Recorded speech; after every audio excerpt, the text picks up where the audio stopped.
Original Jewess. Good evening, Queen.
Sean Scott, I love you.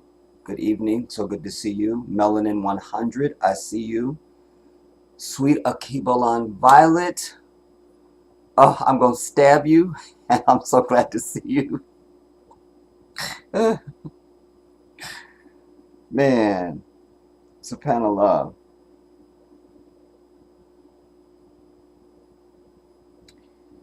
What am I trying to see?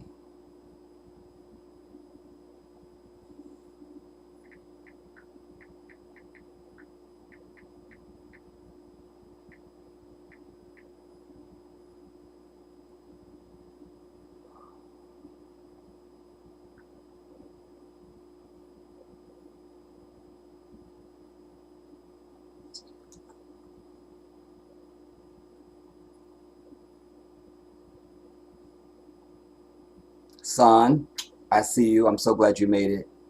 I got your text. So, inshallah, we'll speak tomorrow.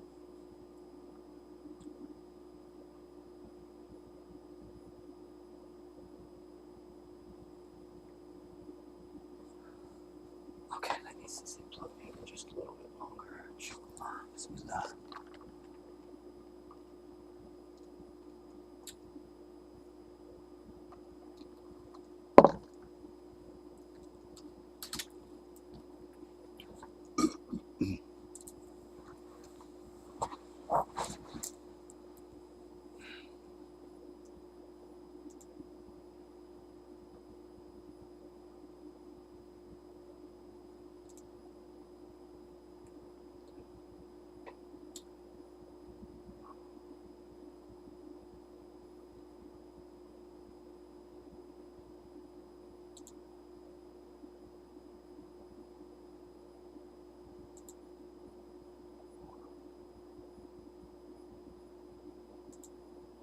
Bookmarks.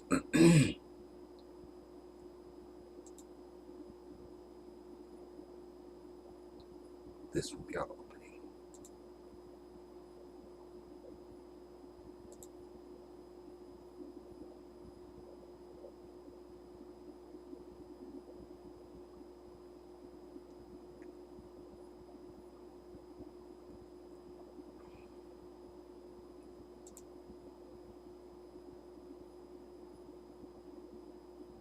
Okay.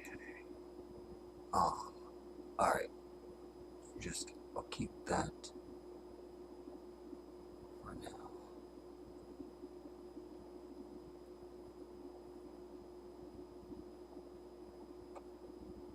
This will be our opening clip. Okay.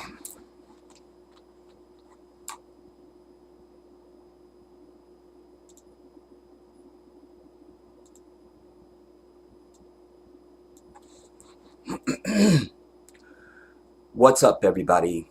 This is the Jedi. Good evening, good afternoon, happy Saturday. I first think I want to begin by saying that, you know, I First, I need everybody to thumbs up the stream. That's first. Even if you're watching this now that it's a that the stream is over, I need you to thumbs up. And it's so important, you guys, because if I can't depend on you, then I have nothing. I have nothing.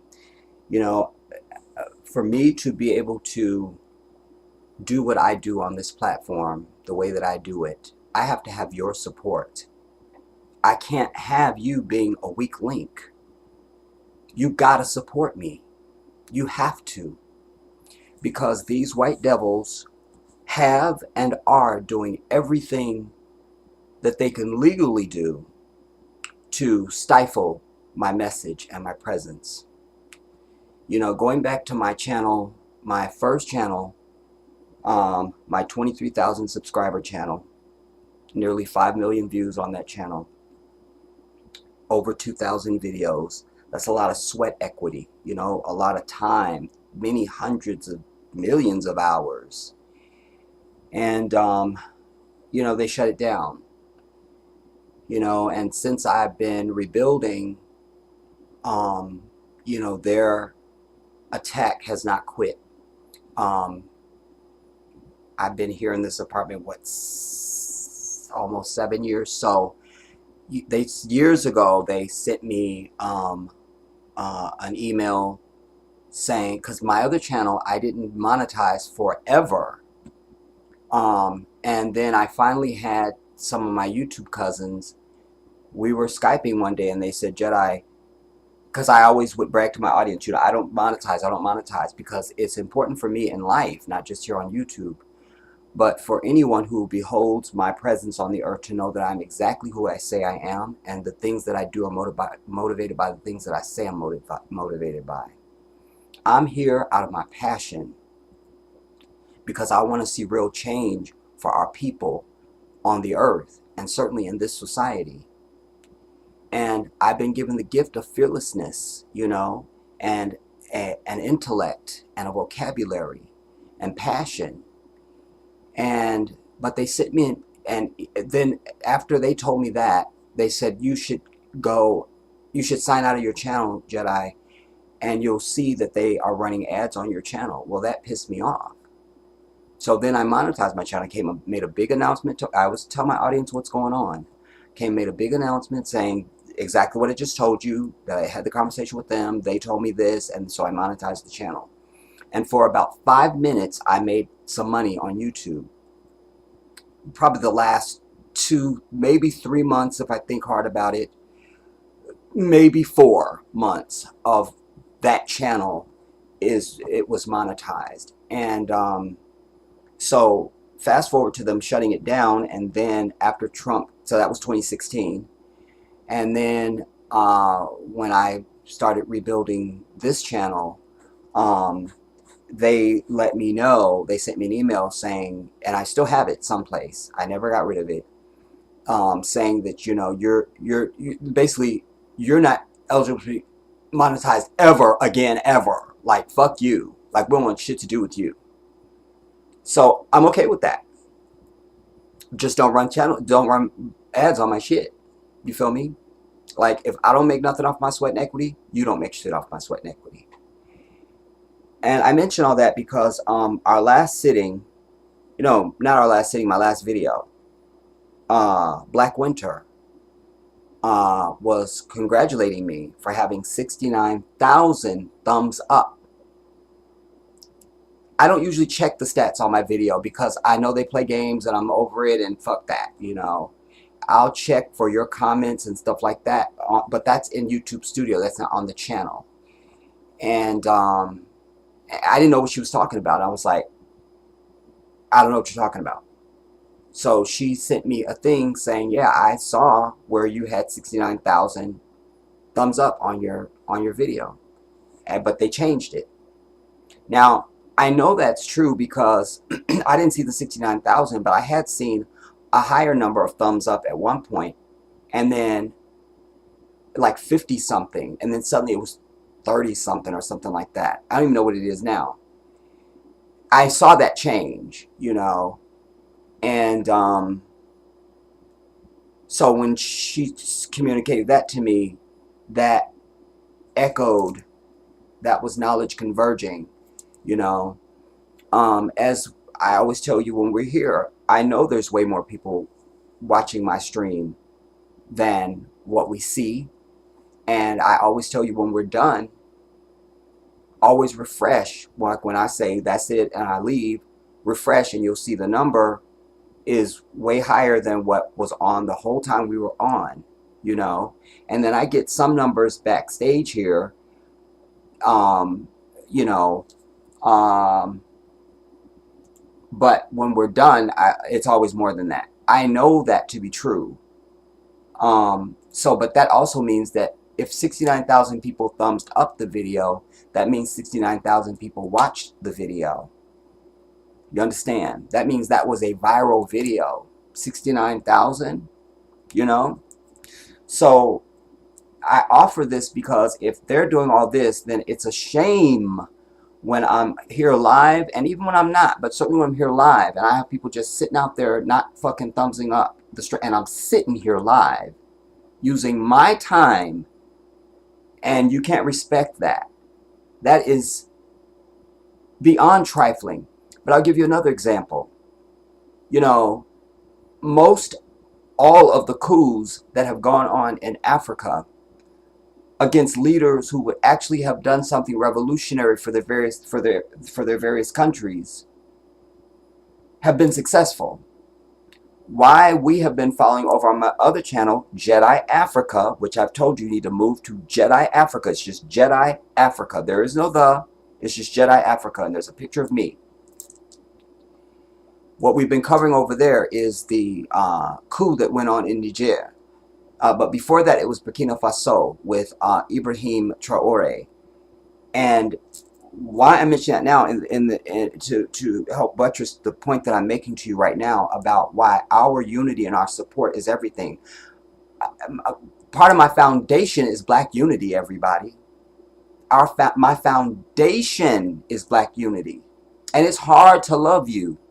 It's hard to love you. It's hard to love our people. You know, for anyone who's not trying to just be down in the fray and really wants to pull us along, it's hard to get our people to just be united on anything. You can't thumbs up. If we have a cause, you can't donate. You won't donate. Let's not say don't. Won't is the only word to be used for our people. Won't. Won't. Won't. Won't. Won't. So I digress. So there's 14 Francophone countries, they're called, in Africa that France is still colonizing. You know, they left back in, I think it was the 60s or something, but they still colonized, you know, and 80% of all the revenue from those countries of each country goes to France to be put in their banks and all of that, you know, and they have to borrow it at a high interest and all this other stuff. And they keep them in constant debt, and the countries are rich but look poor, you know. And so you've had several coups in Guinea, Mali, Niger, Burkina Faso, Gabon, and so they're usually successful. But when Niger did their coup, of course the white devils want to come in and start threatening. But why this was different was what? Black unity. Because they could have done that, as they always do. But this time they couldn't. Because Burkina Faso said, I don't think so. You fuck with Niger, we're going to fuck you up. Mali said the same thing. Guinea said the same thing. You understand? So now, oh my God, you can't just attack Niger. So the same as for me. I'm Niger, damn it. You understand? And they're staging a coup against me, or they would like to. You understand? I'm in power, and they would like to stage a coup against me. If you don't back me up, I'm out. That's why I didn't fight for my channel.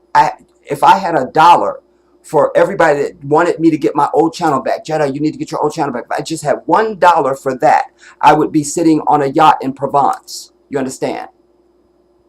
But I didn't fight for that because I didn't feel you fighting for me. You see? Where were the big channels? And there's some people that watch me who I helped them build their channel. I promoted them. I threaten my own audience. Go and support them, or you're some bullshit, and I would be hard on my audience. You understand? I help them, and none of them has tried to help me. You see what I'm saying? None. None. The one motherfucker out there was on one of my Skypes one day, and I saw him feverishly taking notes because his channel was doing bullshit long before. But he was feverishly taking notes. You see? And alhamdulillah, now he has success. But as he reached out and said, Jedi, thank you, brother. You feel me? There was even one day when something with one of the softwares that I use, we're on it now, OBS. Me and Mark Black, who I haven't heard from in a long time. He was one of my subscribers back on the old channel, lost a lot of people. But we got seized upon him to give him help on this software and how he could do it, and we just guided him. We wanted the best for him. You understand what I'm telling you? So no thanks, you know, no acknowledgement, no anything. So nobody tried to run to my rescue, you know. And then the big of the big, who knew of my presence very early on, long before I got to 23,000 subscribers, because I was challenging them. But as is the case with our people, you know, if I went to Congress right now, I would be a problem to the whole black caucus. Because I'm not a go along to get along Negro. So they would be against me before even the white devil. It's a sad state of affairs. A sad, sad, sad, sad state of affairs. Very frustrating for someone like myself. This is the foundation of who I am, everybody. This is not a hobby for me. These aren't just, oh, look how I can pass time and shit. This is who I am 24 hours a day, 7 days a week, round the clock, no matter where you find me. In any decade of my life. You gotta be with me. But you can't just be with me. You gotta be with all black people simply because we black. That's it. That's it. That's it. That has to be your foundation. That's got to be your provocation at the very least. Just the fact that that's your brother or your sister, you're going to be there for them. Just that. I was at a wake yesterday for a lady that and my crawl is not dark enough. How nice. Anyway, for this lady, I've mentioned her to you guys over time, that I used to, you know, help out. You know, I used to go and take her grocery shopping. I would go, and sometimes she would need a ride to one of the prisons that's near me so that she could, somebody in wardrobe is fired. All right, that's it. You guys told me this shirt would not peek out from up underneath this one, and it is. I used to take her to put money on her grandson. Yeah, her grandson. No, yeah, her nephew.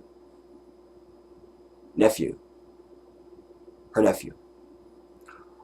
Her nephew's books, you know. And then not too long back, sometime before I left for the motherland, she came into a little bit of money from a car accident or something, and she ended up getting herself a car. And but still, invariably, there was times when she would call me to come do different things for her. And then a few weeks back, my sense of time is so bad, but maybe it's, okay, this is November. I don't know, maybe a few months back, a couple months, something like that. She calls me, and she was in the hospital. And ironically, she was calling me to tell me this other lady that I used to help had died. And but she was in the hospital at this particular time. She was calling me. And one thing she was saying was, I said, why are you in the hospital? And she said, I know she was having swelling like in her legs, and then something else she said, but at the time that she was calling me, she already been in the hospital a few days, and she wanted to go home. And she said, but they're not going to let me out of here. And I said, yes, they will. I said, here's all you got to do. You just tell them you want to see the hospital administrator. And then when they come to you, tell them that you want to sign the patient waiver that releases them of liability and that you're leaving. Because they can't hold you hostage. They're just trying to protect their liability. If you walk out of the hospital and drop dead, then, oh my God, and they released you of their own volition, then that's actionable. But if you have signed your rights away, relieving them of liability, you can leave. And alas, she did. So I was calling her throughout different times after that. Sometimes I couldn't get her because I just assumed it was because she's in the hospital and the signal. But eventually, either later that evening or the next day, I got a hold of her and I was like, where are you at on the earth? And she was home. And you know, and so I told her, well then, just let me know, I can come. She said she was gonna have some nurses coming or something like this, and I was like, well, if whatever you need me to do, just let me know. I mean, I can't come and stay days at a time, but I can come and do whatever you need. I'm there, whatever you need. So fast forward now to let's see, what day was it? Texas.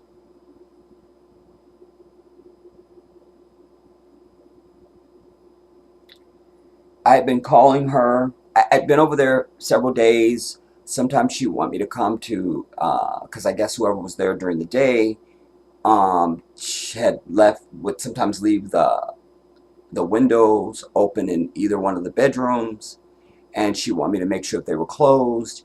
Then there was one day that because now they had a hospital bed in her living room. They moved her furniture into the bedrooms, and there was a hospital bed that she was in the living room. And so she would literally need me to come over there to close the door, don't lock it, because she can't get up, obviously, to open the door for people. Just don't lock it and turn different lights on and off. One day those vertical blinds for the sliding glass door, had few of the panels had been just like taped and they kept falling down. So I just turned them over, punched them with a knife, and then hung them on there. Like, that's how you fix them, and you don't need to buy new panels, Did that, then before I would leave, if she wanted like some ice cream, I'd fix her a bowl of ice cream. I specifically remember one day I fixed her a bowl of fruit, things like that. So it had been like a week and she hadn't called me, so I'm like, let me see what's up. One day I even sent my drone over there just to see if there was any activity around, and then on Monday, so that would have been Monday, but I don't know what day this is, but not okay, last Monday, I guess. Yeah, last Monday. I've been calling her over the weekend. I'm sure I called her on Monday and couldn't get her. It was going straight to voicemail. Finally, I sent her a text saying, call me when you get this text if you can. I tried to call, but it's going straight to voicemail. That was that Monday. Then the next day, at 10:42 a.m., I get a text saying, this is Esther's daughter. My mother passed away October 18th. And I was just like, what? But then, long story short, turns out that she had congestive heart failure and she hadn't told anybody. And then she was a lot sicker than she was letting on, even when I was going over there when she was in the hospital bed to do stuff. And she always had this issue with breathing. She was always like this. She's very dramatic. And I've been around women like that, so I didn't really, wasn't alarming to me, And even her being in the hospital bed, I just thought, she's just dealing with some fluid and some things, and she's going to be fine. So that was very shocking. But why I mentioned that whole thing is because I was at her viewing yesterday. And I met her daughter for the first time. I had heard about her daughter. She talked about her daughter all the time, but now I was meeting her. And one of the things, and again, why I did that is because of my love and my devotion to us as a people. I can't say that Esther and I were close, like close, but I mean, she was like family. That's a black woman, that's family. And I didn't really know how to be or do, because I hadn't been to a viewing in a long time, and then also it was at a crematorium, so they had like a chapel place, so I didn't know, do you take flowers, what do you do? I mean, if it's a crematorium, I don't know, that means you're not going to the gravesite or anything, so I didn't know what to do. I just said some prayers and went. And and then her daughter, her family were amazing. They were so engracing, and she had said things to them about me that I didn't even know, that were very kind, and they were so appreciative of me, and even to the point where when we were gonna leave, we sat there for a few hours, and she looked amazing. Like, she looked like she had done her own makeup. I was like, who did her makeup? Because she looked just like she does her makeup. And they were like, no, they did it here. And then her daughter was like, I know, right? Everybody was like, yeah, that looks like she did her own makeup. And so when we were going to leave, her daughter said, I'd like for you to lead a prayer, and so that was just like, well, I'm the only Muslim there, so anything I'm going to pronounce is going to be from an Islamic understanding, and it's going to be in Arabic, but they were so appreciative. I did that, and then I just translated to English, and it was a beautiful thing. But what I said to her daughter and her daughter's best friend that were there is, let us keep in contact, because we talked about, I brought up how, when you are exposed to anybody on the earth, there's a reason. It could be a phone call. Somebody just had a wrong number. You'll never speak to them again. But that was a connection. Remember, we're on one trajectory, from the womb of our mother to the cradle of the grave. So everything that happens in between there is a moment. It's a moment. It's a moment. There's billions of people on earth. So even a wrong number. Is this such and such? Oh no, you have the wrong number. Oh, okay, sorry. That was a moment with another human being. That energy, that converging of universes, trajectories,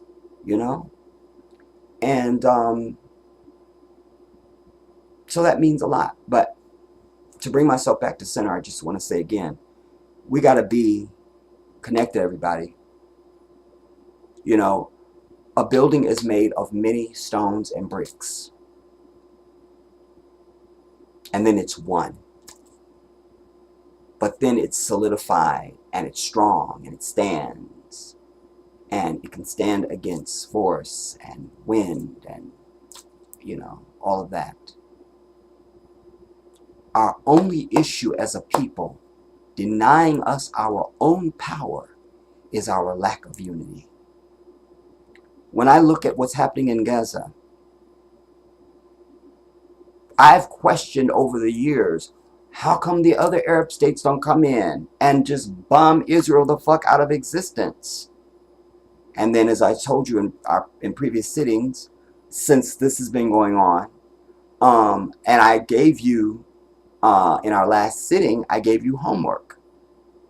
I gave you documentaries and videos that you should have gone and watched that will educate you to PhD on the history of this conflict, to put it in total context for you right now.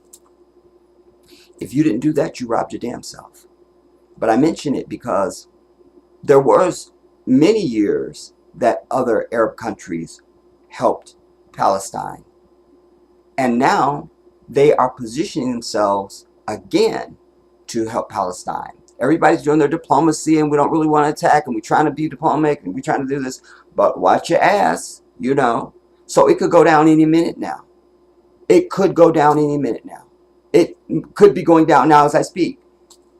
Because I want you to know that when I did my video before last, literally while I was either recording or editing that video, they were bombing the hospital, that major hospital in Gaza. And when I was like, oh, and I didn't want to turn right around and do another piece, you know. So it could be going down right now. It could, you know.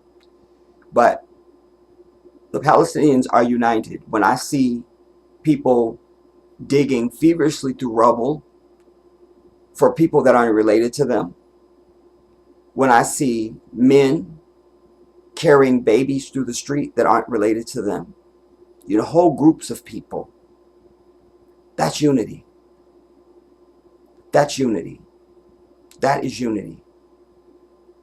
And as I started to say a moment ago, the only wall denying us as a people from articulating anything we can imagine, if we want paradise on earth right here in this bitch, we could have it tomorrow. That's not a dramatic statement, everybody. That is 100% true.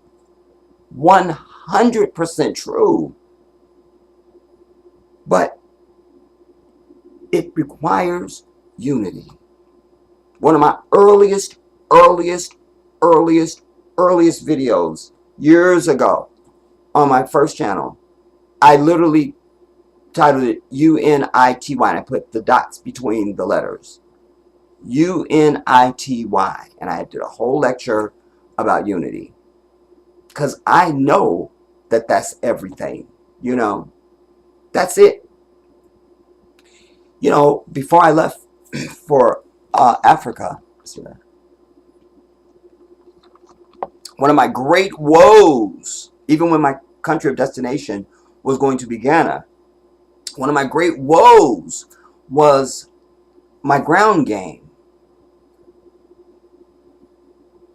Who's going to pick me up at the airport? What am I going to do? I woed with that forever. But I found the clip and I for myself, and I thought I saved it so I could show it to you, and maybe I did. But I found the video where I was saying to you, and I think I isolated it. I might be able to find it in this sitting. I was saying to you, because I was still in that woe. And I said to you, I said, but you know what? I said, here's what I'm clear about, everybody. I said, if I find my brothers, 100% everything's gonna be just fine, guaranteed. All I need to do is find my brothers. If I find my brothers, that's it. That's it. That's it. I'm a Muslim. I find my brothers. That's it. And this goes to unity. And so, sure enough, once I made connection with my brother Papa in Senegal, that's it. That's it. That's it. I'm good for Senegal. But my country is Gambia. So by the will of Allah, I was put in contact with my brother Samba. Excuse me. Fine. But none of that would have been possible without unity. In Senegal, my brother Papa, his entire family came together for me. Unity. Unity. They all came together for me. Rahimahullah. May Allah be glorified and give them the ajr of their action for eternity. All of them. Same thing when I got to the Gambia. My brother Samba took care of me as if we had come from the same mother. We even fought and argued like we had come from the same mother. But unity made all of that possible, all of it, and has taken a major lift off of my life. So that's no longer an issue when I go back. I don't need to worry about that. I know my brothers will take care of me. That's fine. But unity. And ask yourself now, if you lived anywhere, who would do that for you? Just never met you, doesn't know you. Who? Just on humanity, at the very least. Just do that. You see, we got to get there. There's a brother that lives near me. He can barely walk. Barely. Like, barely walk. Like, you can't see him if I walk. But, like, and you're going to walk several blocks? I doubt it. So, I see him. Anytime I see him, I'm like, get in, man. You know. And it takes him forever to get in the car because he had back surgery like a long time ago. He has some disc issues and just issues. But as I said to him, you know, listen, you can call me, man, anytime you need to go someplace. Like, I'm not that one that's going to be asking you for gas and you get on my nerves and all that. Just because that's my brother. That's it. I don't need shit else. But I need you to get there. I need us to get there. Because while it's happening to the Palestinians now, essentially it's happening to us too. We're not being bombed from the sky, but we're being bombed every day in this bitch. And there is a master plan against us from this white devil. And the only thing that's going to bring us through now and then is us being united, everybody. We have to be united. So you got to get in the mind space where you just say black unity and just do whatever it is that we're doing. Black unity. You know, there's millions of people in the street across the earth right now protesting this Holocaust. This Holocaustic genocide against the Palestinians. What unites them? Why are they there? Well, they don't all know each other. They don't know each other. Why are they there? How are they there? Oh, they're all passionate about the same cause. Okay, that's easy. Who's out there because they don't really give a fuck about the cause, but this is the right thing to do? Who's that? Because that's who you need to be. Just because it's the right thing. In the name of unity. In the name of unity.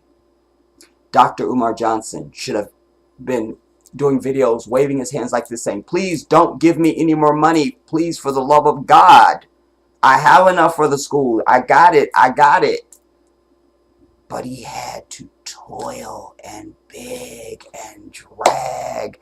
And then there was his own people with, I don't believe him, and this could be a scam and the bullshit. We can't do that, y'all. Everybody else is going past us. I just saw something out of Chicago, I think it was, or New York, because I think the same thing is happening in Chicago and New York. But this was some hearing, and this sister stood up they're bitching about, you know, the immigrants that are there are just getting jobs, and they're giving them money, they're getting all this stuff, and you're not doing enough for black people, and this and the third, and now you're back begging the same people that you should have been roughshotting over a long time ago. And where's the unity? You see? No, because we have to bitch about who's ADOS, and who's this, and who's the fuck that. If you get a check, don't worry about it. Again, we're against our own self, man. You're just going to sink in the quicksand when there's a rod right in front of you, but you're too ignorant to grab it. too ignorant, too jaded and frozen to grab it. We are in control of our own destiny. But you got to know that. And you personally got to be able to commit to that. It's you. It's you. It's you. Not this snowball effect bullshit. You waiting for somebody else. Well, I don't know. Let me see. You do it. Do it. And there's no end to what we can do. No end. We will crush this white devil and their society and everything else. Crush them. We're poised. We're right around the edge of the pool. Right around the edge of the pool. The only thing is we just need to jump in all at once. We're not you waiting for so-and-so to jump in. Well, I don't know, the water could be cold. I could mess up my hair. Get your bitch ass in the pool. Get your shit. That's what we need, everybody. That's what we need. I'm so conflicted on this. Not really conflicted, but I'm overtaxed with this that's happening in Palestine, because it so demands our attention. And at the same time, we can't lose sight of our goal and our focus and what we need and must do. So it's not a conflict. It's a time management. You understand? It's a energy management. You know, this is an issue of management. You know, of resources. You know, sweat equity and emotion and passion and time and you know, matters of the heart and the spirit and principle and righteousness, you know, conviction and humanity. You know, it's all of those things. I want to begin just so you get a true sense, or to begin to get some sense. And I want you to write this down. Where am I going? I'm going here.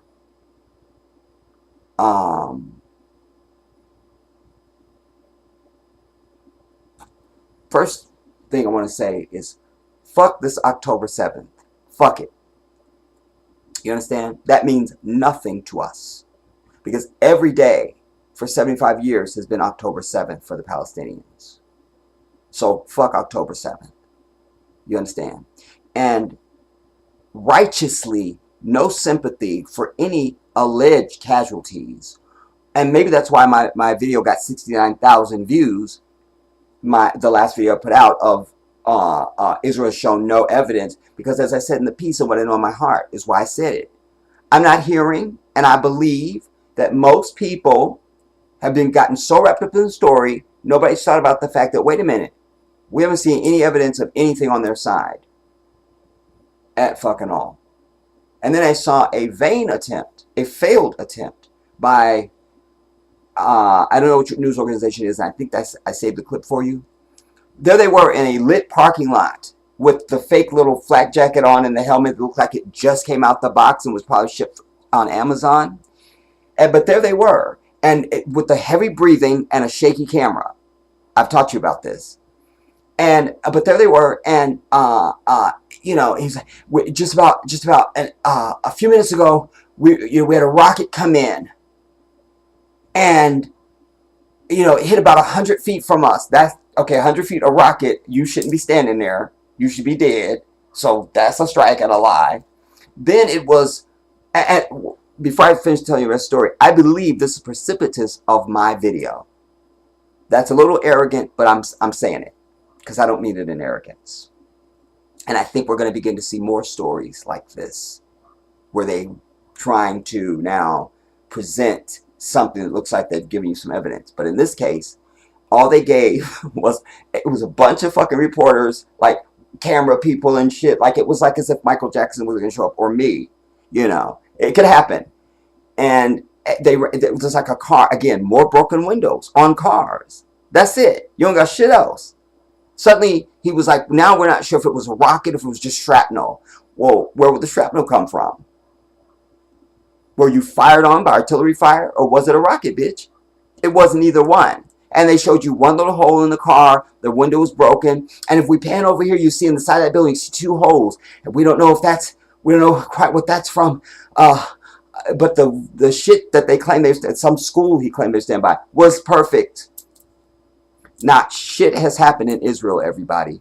They stood up and proclaimed that this happened and started their shit.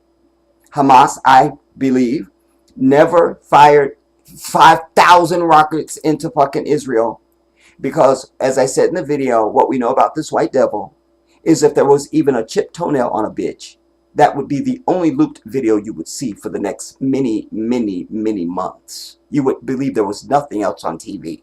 You understand? How sick were we of hearing about the Natalie Holloway bitch? I was living in Maryland then.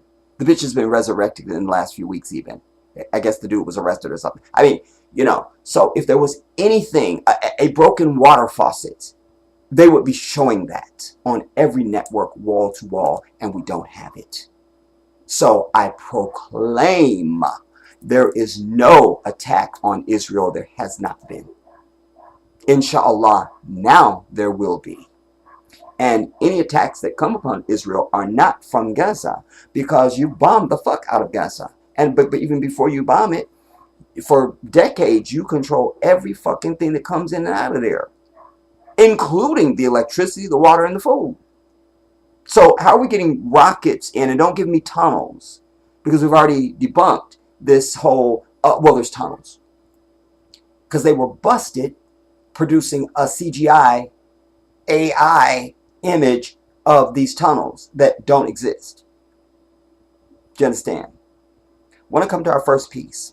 And what I've also done, you guys, in the interim since our last sitting, is I have adjusted this now so that things that if I'm in the way, I can just take me out. So I think I will take myself out on this first clip.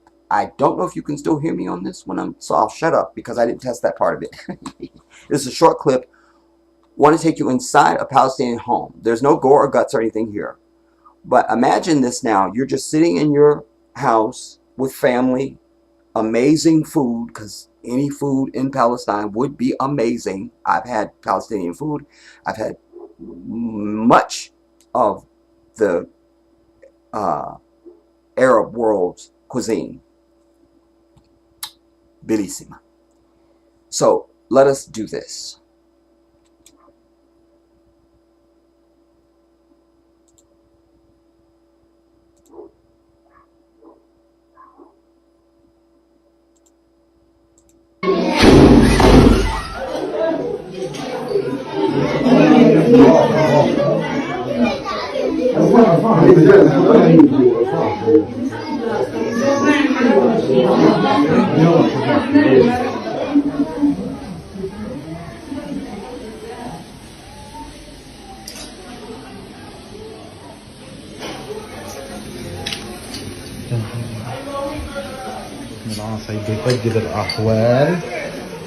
I'll let it repeat so I know we saw the beginning.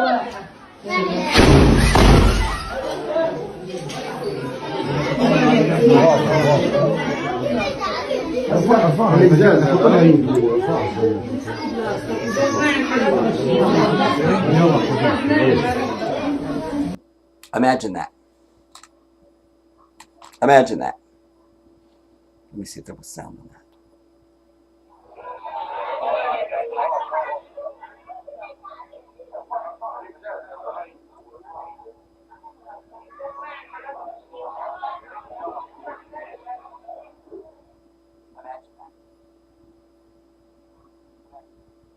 And this is all day, every day. In fact, last evening, Ronaldo Wynn and I were disastering back and forth, you know, like just the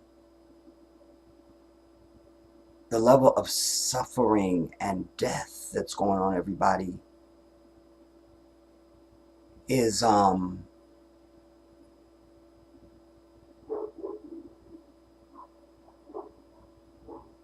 it's again why I say so firmly, so consistently, and without any breath, the white man is the devil on this fucking earth in existence. There is no one else. All evil flows from the fucking white man. These people. Do you understand? Without them, you don't have World War I or II. You don't have Vietnam. You don't have the Northwoods event. You don't have the Gulf of Tonkin. You don't have Pearl Harbor. You don't have the, by the way, a detail that I don't think I was fully centered in, that I learned in the last hours, was because I've spoken frequently about the attack on Nagasaki and Hiroshima, Japan, that white devils, not Latinos, not Samoans, not Africans, not Latinos, if I didn't see them already, Vietnamese, no E's, just all Asian, no anybody has used the nuclear weapon. Just fucking white people. Built it, used it. White people. Built the atom bomb, probably with technology learned from African people and others. Built it and used it. Here's what I didn't know. The Japanese had already retreated, and everybody knew it. Had already retreated, and we're like, we're over it, we're good. And they still bombed them with this nuclear bomb. Twice. Nagasaki, Hiroshima. The white man is the devil. The white man is the devil. The white man is the devil. The white man is the devil. What other proof do you need? What do you need? Before we can get to AIDS and Ebola, Corona. Do you understand? Before we get to GMO, before you get to fluoride and fluoride gas, before you get to sterilization of our women on the continent and to some evidence here. Do you understand? Without the existence of white people, Martin Luther King is still alive. Without the existence of white people, Malcolm X is still alive. Without the existence of white people, Gandhi is still alive. Do you understand? Without the presence of white people, Patrice Lumumba is the president still, or his lineage, in the Democratic Republic of Congo. Do you understand? Without the presence of white people, Africa is a paradisical utopia of majesty and wealth unmatched anywhere in the universe. Without the presence of white people. 10 million Congolese killed in the Congo. 10 million. 10 million. I need you to really receive that. Because of white people. Because of white people. Although I don't give a fuck about the Titanic. Titanic went down because of white people. Do you understand? Without white people, there is no 9/11. Just doesn't exist. Doesn't happen. Anything you're going to name, I'll show you a white hand. This is the stench, the poison, the virus, the upset of all humanity on the planet. That's just what it is. That is 100% true. I preach it so firmly and so consistently because it is the truth. I don't make claims of things that aren't true and that I don't have evidence of, more importantly. This is the truth. This is the truth. It's an open truth that anyone can know. But the seduction of this white devil is so complete the magic act, that they're so good at distracting you from shit that's right in your face, pervasive and obvious. They're very good. Do you understand? And as I've told you over the years, when anything big is happening, start looking for other shit. That means some other shit is happening. Absolutely happening. Go and find it. You will find it. Some other shit is taking place. Go and find it. Go and find it. They have given this shit stain in the desert that they call Israel unfettered, unrestricted right of murder, while acting like they want to do something righteous. White people don't have righteousness available to them, everybody. It's not available. It's not available because you have to have a soul, first of all. And you see, the civilization of creatures that Allah created before mankind was known as the jinn. Jinn. And so they didn't have a soul. We do. And I suggest to you that this white devil is the jinn.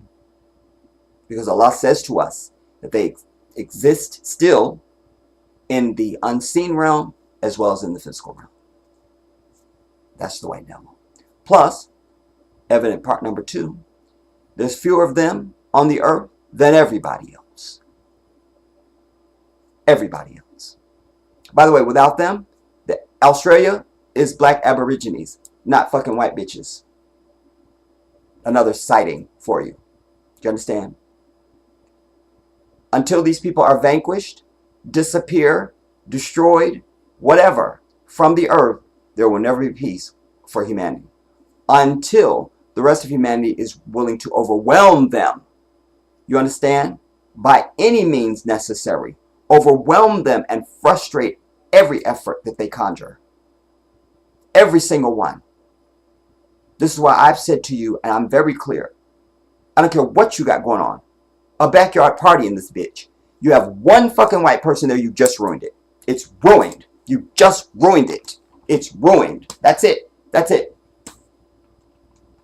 Because not even one of them can be present without this need to run it and to dictate it. You see, all of that. They have you believing that civilization is just strewn with people conquering others.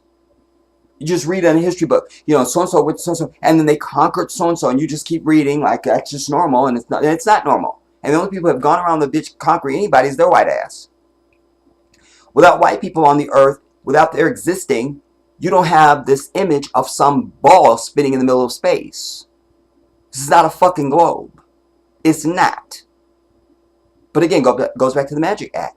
Because every evidence that you have in front of you, if somebody don't tell you some other bullshit, some fantastical fantasy, the evidence you have in front of you is an earth that is flat. I don't mean like a pancake, but it's not a fucking ball. Do you understand? It's not a ball. They've given you this. Without the presence of white people, you have people submitting to God. No presence of atheists on the earth. A contemporary term, by the way. You understand? Atheist. Like, you should just stop breathing now then. Oh, you don't believe in God? Good, because you can die now. Good, thank God. More space for us. Thank God. You see. They have and are polluting and corrupting all of humanity. And they've taken the power out of your hand. You've given the power for them to control your children. I just saw, and I'm going to bring it to you, in our sitting. These girls, this is in Arkansas, Halloween night, some young sisters, fuck all of them, and they should have gone their bitch ass to jail.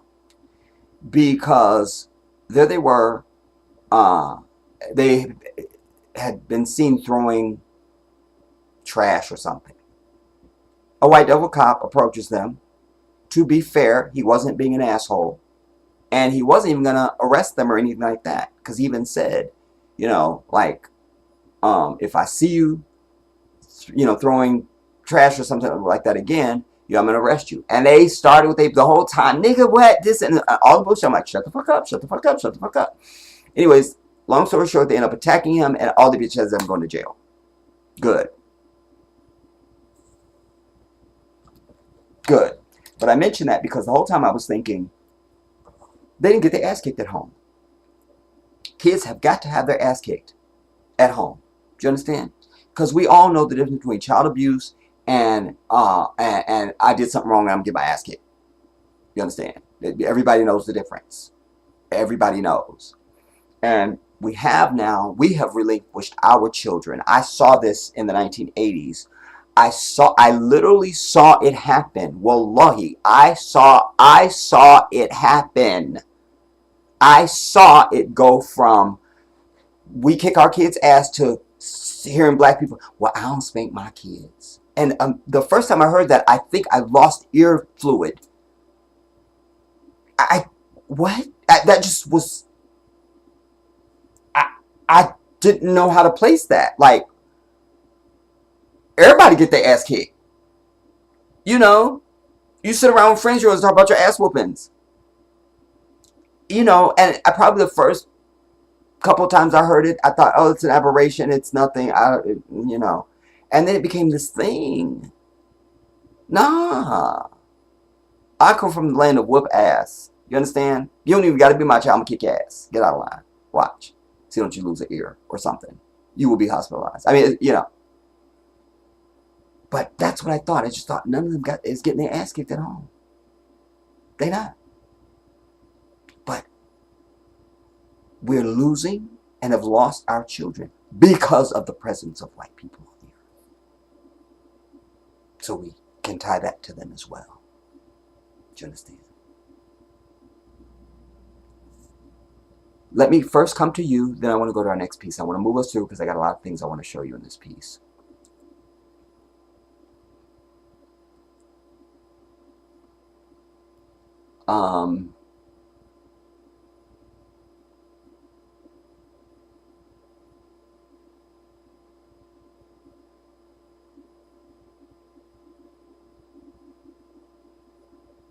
Thank you, my angel. You're a good man, Jedi. I give credit and praise to Allah for sending my grandmother. By the way, today is the anniversary of the death of my grandmother in 1994. This is the day. This is the day. Cheryl Bryant. Big shout out to you, Queen. Jedi, I remember your high number of subscribers back in the day. Since 2015, that's when I started following you. You're ride or die, Cheryl. That's for San. That's Jewess.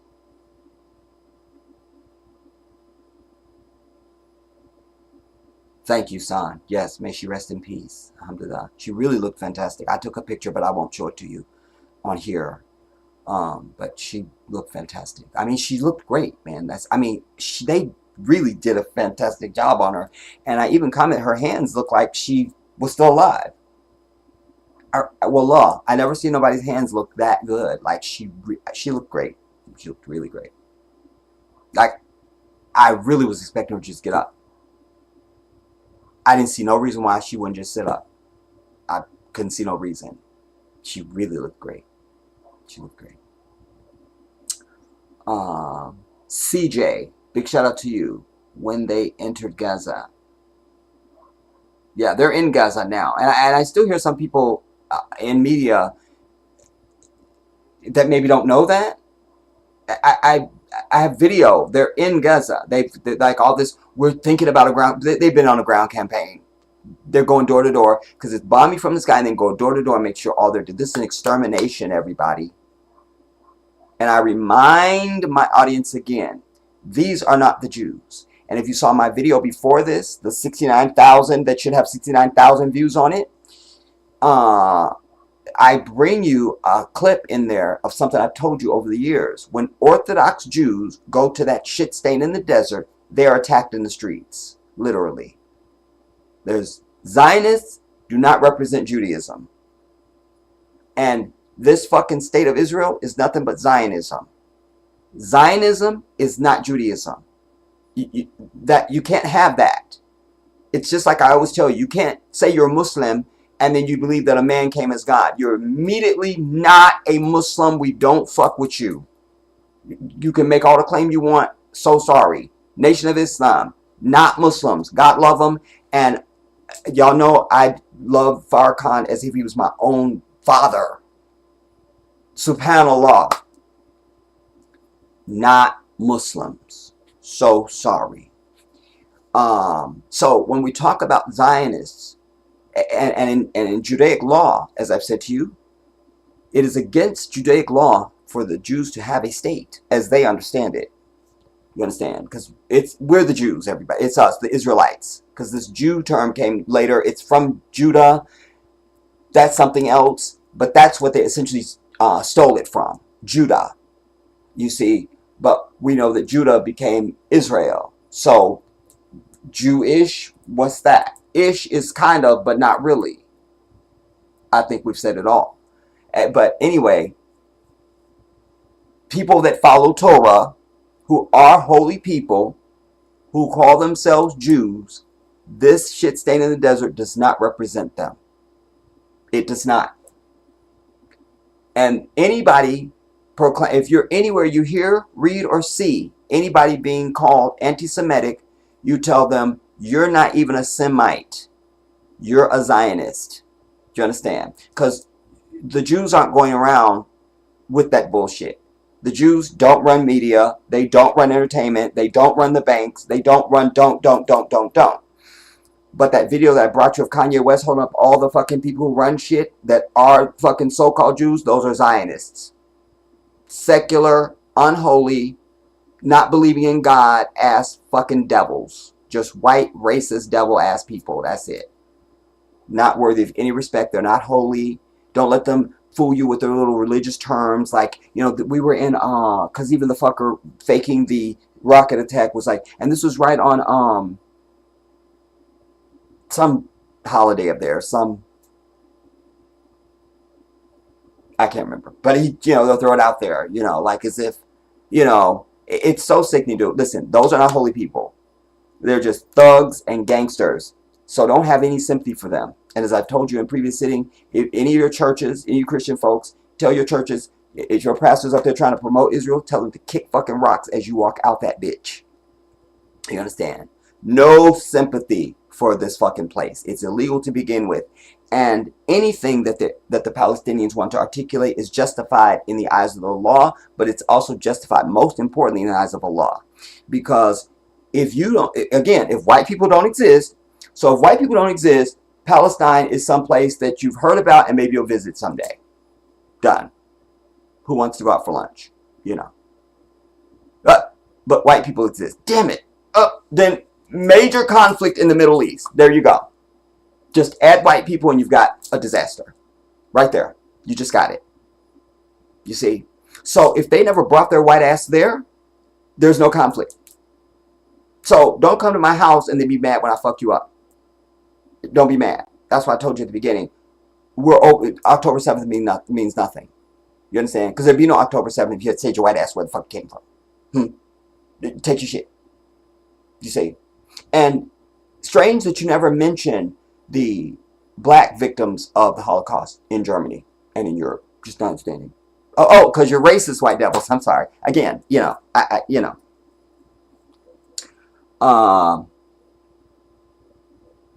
Cheryl, you're just gonna make me put on glasses. Gaza and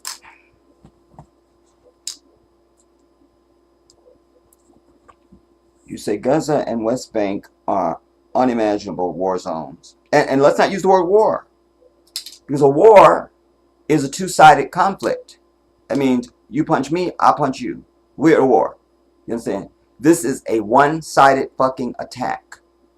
Again, citing the fact that we have no evidence of any damage. We haven't even seen any civilian casualties on the Israeli side. They're talking up all these numbers and keep raising it every 5 minutes. First it was 1,400. The last number I heard was 3,000. It's not. It's not.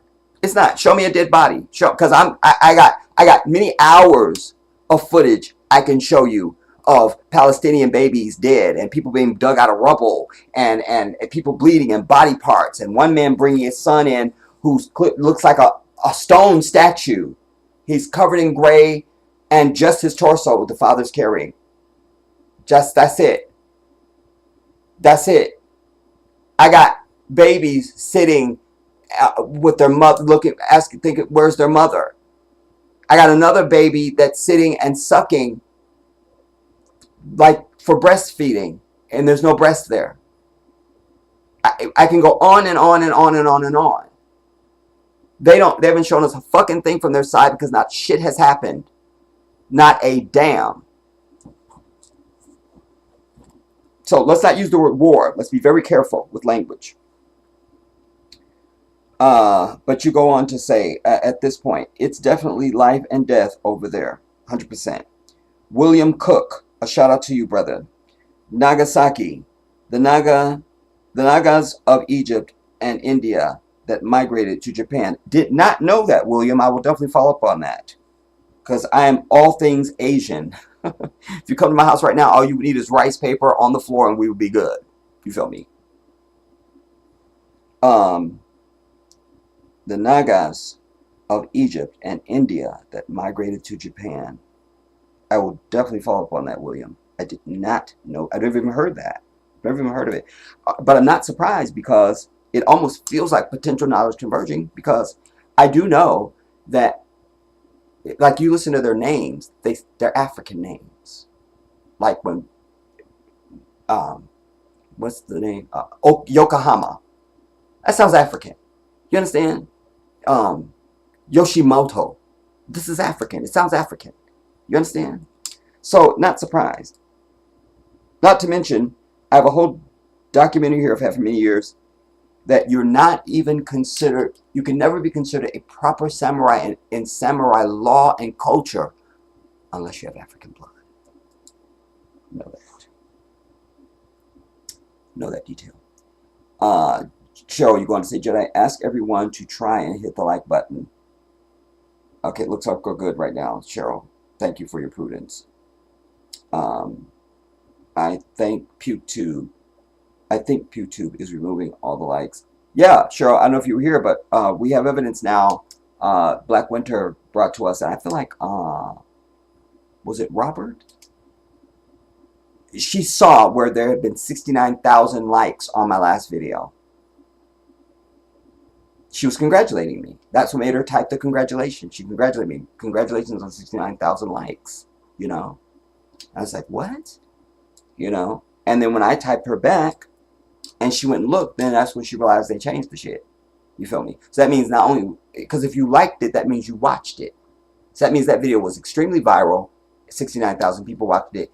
And what's the view count on the bitch now?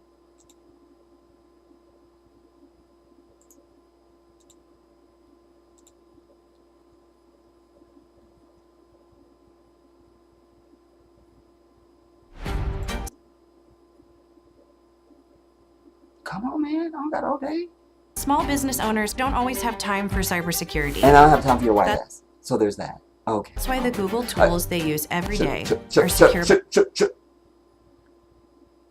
Come on, load.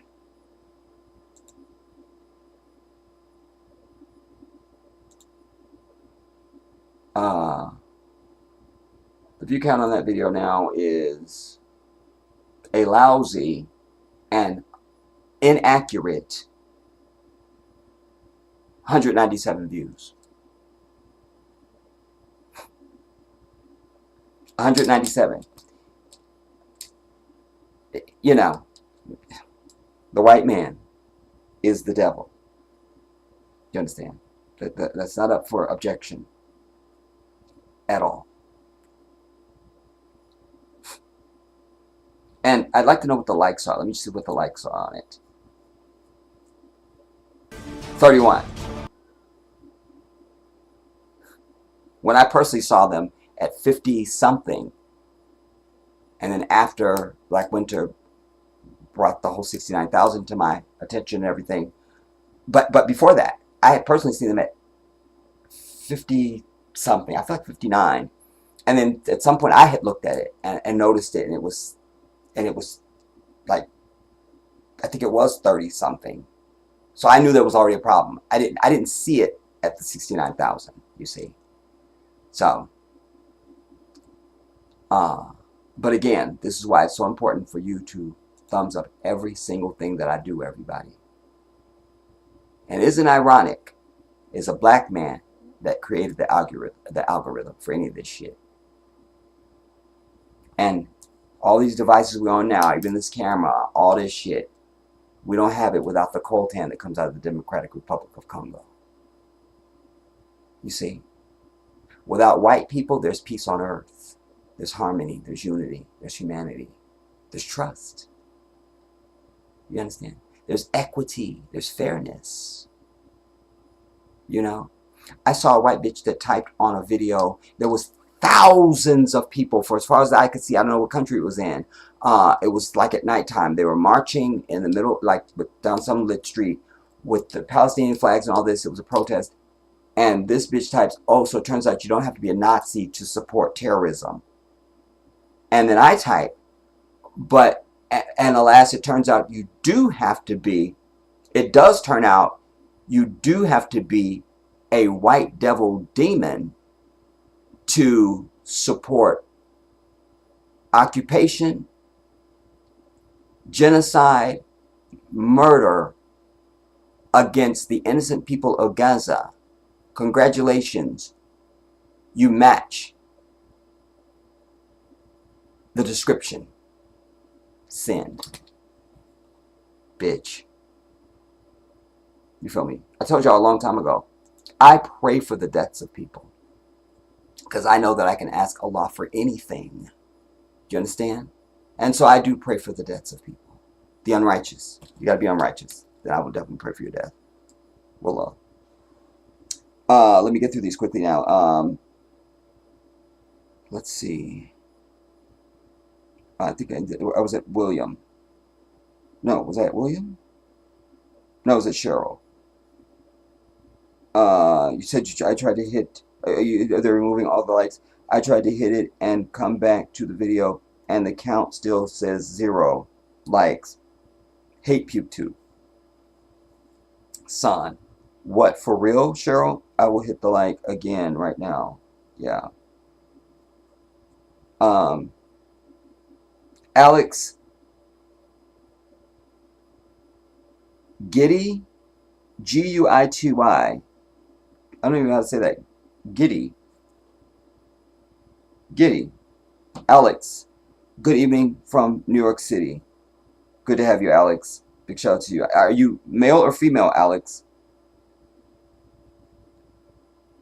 Because I think there might be a picture, but I can't see it. It's so tiny.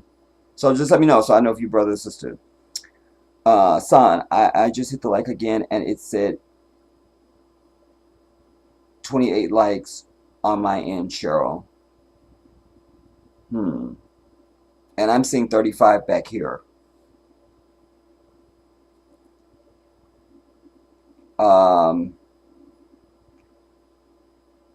Naldo, big shout out to you, brother. Big shout out to you.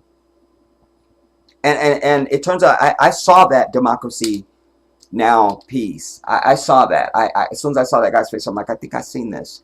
But I will probably show some of that because it's 20-something minutes, I think it was. But I'll probably show some of that in this piece now, though. So glad you're here, brother. It's unexpected pleasure because you're usually on the damn plantation. Son, that's to Son to Cheryl, Cheryl to Son to Cheryl, Cheryl to Son to Cheryl. All right. Let us come now. I want you to write this down, everybody. Let me see if I'm going to be in the way first.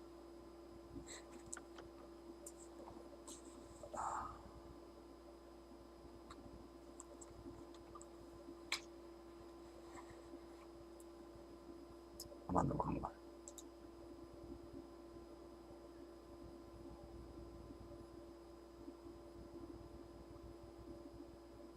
I want you to write down Muhammad. You see up here at the top? I'll see if I can highlight it for you. Well, it's not that bright. But you see my green ass hand up here hovering around. Write that down. This is Twitter.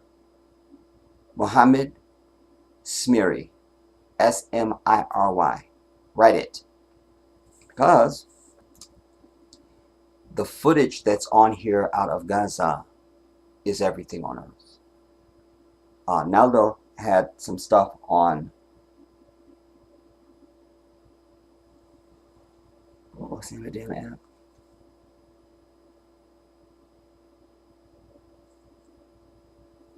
Telegram.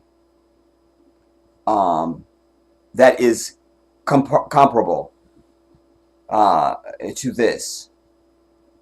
But this is, you want to see everything. This is the site. Let me come back because I need to pull the clip first.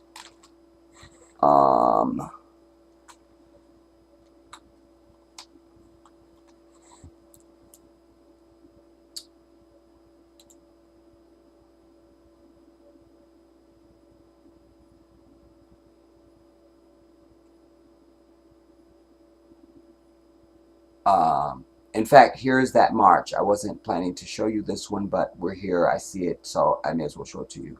This is the one I just was citing for you, where the chick was, apparently you don't have to be a Nazi to support terrorism. Fuck her, white whore, bitch. Hope she dies.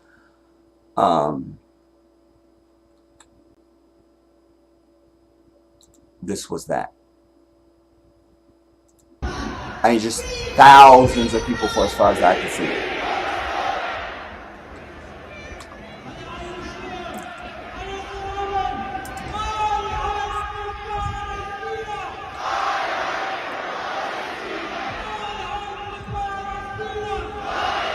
Yeah, you can see it.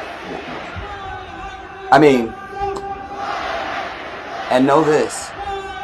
What we see happening across the earth, everybody, is the largest, if not larger than, what was the largest anti-protest in the history of the world, and that was the protest against the Iraq War before it started.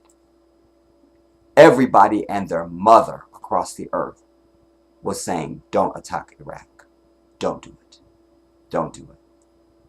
But because white people exist, 2 million innocent Iraqis died. You see. Because white people exist, untold Afghanis died in Afghanistan. Do you understand? You see. Again, we have to name it, because when you start to do this, it's like, you know, it's like if you were eating something, or every time you, let's say you went to a friend's house, and you ate something that you normally would like, but there was this taste to it. You're like, oh, I don't like that taste. I can't eat that. Then next week, you're at another friend's house, and you had something that you normally love, and there's that taste again. I can't eat that. Now you're at some shishi poo poo restaurant. You can't even pronounce the name of it. It's so shishi. And you order something that you would probably like, and there's that taste again. I can't eat it. I can't eat it.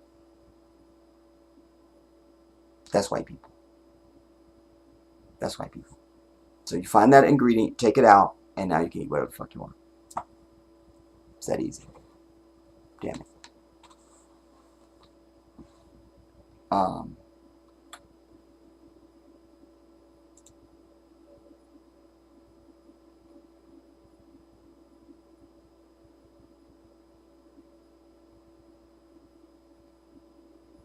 And let's remember too, at some point, they're going to have to try to rebuild.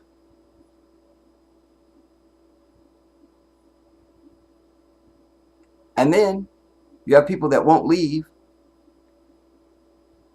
I mean, they might evacuate like the immediate area or something like that. They're just not going to totally leave Palestine altogether, because they know if they leave, this white devil is going to make it so they can't come back. They know this. I'm going to divert. I have to show you this. Because after 9/11, we had many, many hundreds of thousands, if not millions, but certainly hundreds of thousands of people across the earth that reverted to Islam. And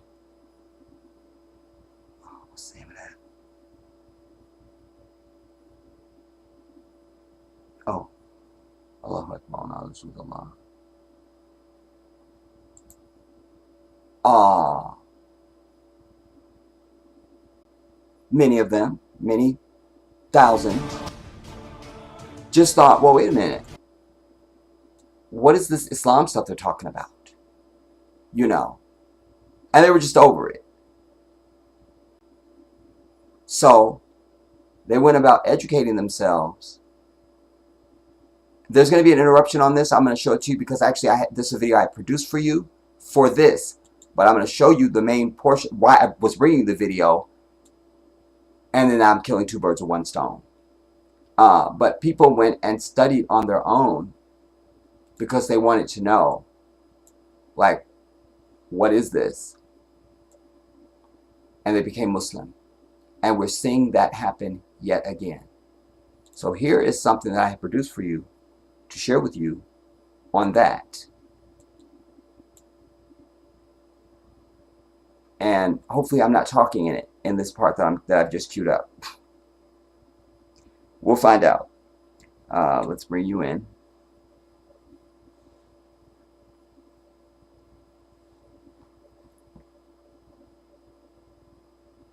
Shut up.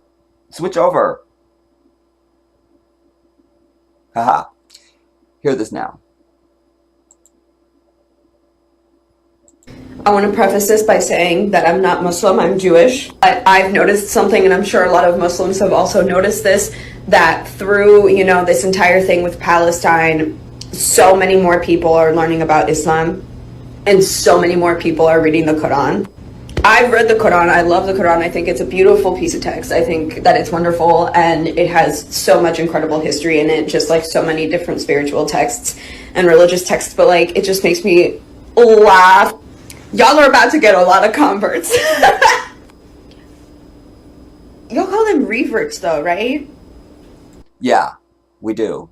Because we know, not we believe, we know as Muslims that everyone is born Muslim. Everyone is born Muslim. We know that the way of life that Allah has ordained and prescribed for his creatures from the dawn of B has been Islam. So we say revert to Islam. Revert.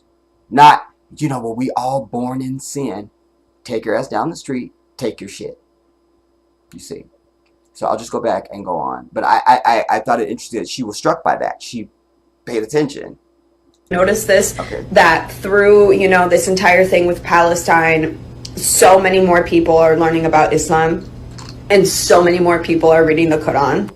I've read the Quran. I love the Quran. I think it's a beautiful piece of text. I think that it's wonderful, and it has so much incredible history in it, just like so many different spiritual texts and religious texts, but like it just makes me laugh.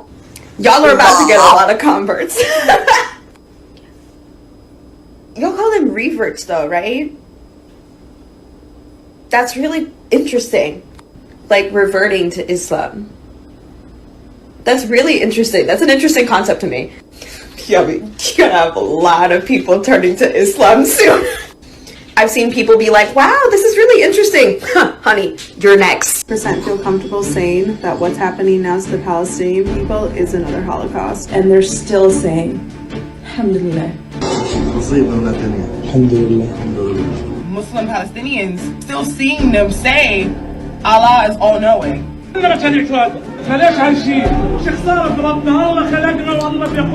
text on that goes really fast. I want the value of it is good for you. I want you to Muslim I want to pause that. Palestinians still seeing them say Allah is all-knowing.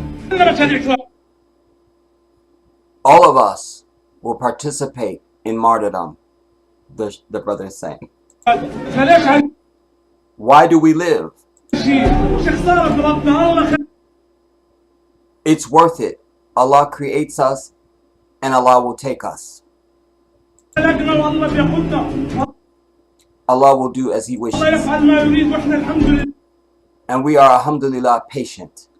Palestinians are doing everything that was described Job doing in the Bible. This one really sent me into and I the start hot talking tears. there. I was Damn it, already I'm in hot consistent. tears. I love me. This one just hit me in hot tears, y'all. Hot tears. She says, I've entrusted with you. She just lost her son, Ibrahim. She just found out about the death of her son.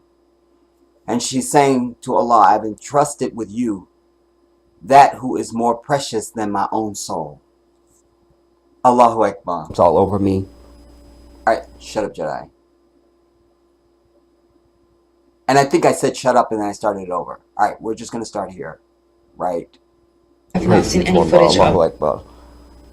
Palestinian people cursing Jewish people or Israeli people. These are people. She's saying, and I need to point this one out too, because she says, I've not seen any footage of Palestinian people cursing Jewish people or Israeli people. And I was struck by it. I'm like, yeah, I ain't seen it either. Because that's my job.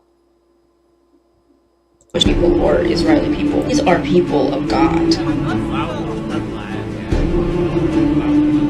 I know these people were blessed by Allah Himself. They all hold faith with such an indomitable hope. They don't give up about this life, okay? What do I tell you guys all the time? We don't live for Shut up, this Jedi. life. We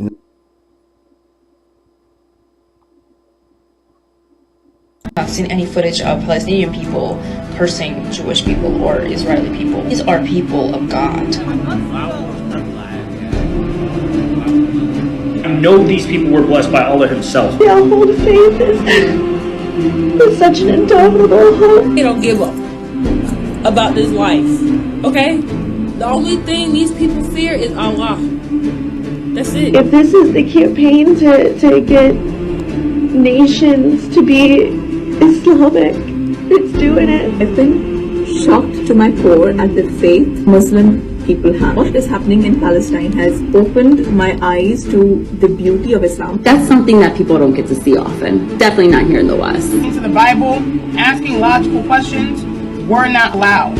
When I read through the Quran, I see logic and divinity brought together. The result of that is on social media, I have seen so many people picking up the Quran and reading it. Through, this entire thing with Palestine, so many more people are learning about Islam. So many more people are reading the Quran. You're gonna have a lot of people turning to Islam soon. It's happening again. It's like all these people. I see Quran book club. I see people deciding to convert to Islam because they're like, what is really going on here? I just bought my first copy of the Quran. I got the Quran. I started reading the Quran. It's my day 2 in reading the Quran. How Palestinians literally are thanking God. Seeing the brave Palestine people as they're losing everything. So much faith and peace while their families are being murdered. In the United States, we need a lot more empathy and understanding of Muslims in the Arab world. I need to know what y'all put in Islam, okay? Just from reading the second surah, I'm like, I get it. I understand why there's such a steadfast faith to anyone that follows Islam. Being shown just how wrong we were about this faith and how rich, how deep, and just the language of it. Oh, how fluid and beautiful it is. We've been lied to, the Western people. And I took my Shahada. I feel tremendous peace. Allahu Akbar. I'm going to be reading it forever. I'm a Muslim and I'm inspired by that. Alhamdulillah. There's one other piece. Wait, I think I have to be playing it in order to get it. That's what it is.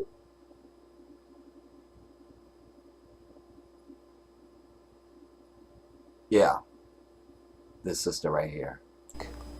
In fact, I think there was one other little piece later. There was a sister that was saying something. Let me see if I could find that really quick. Oh yeah, there was this other excerpt from this chick.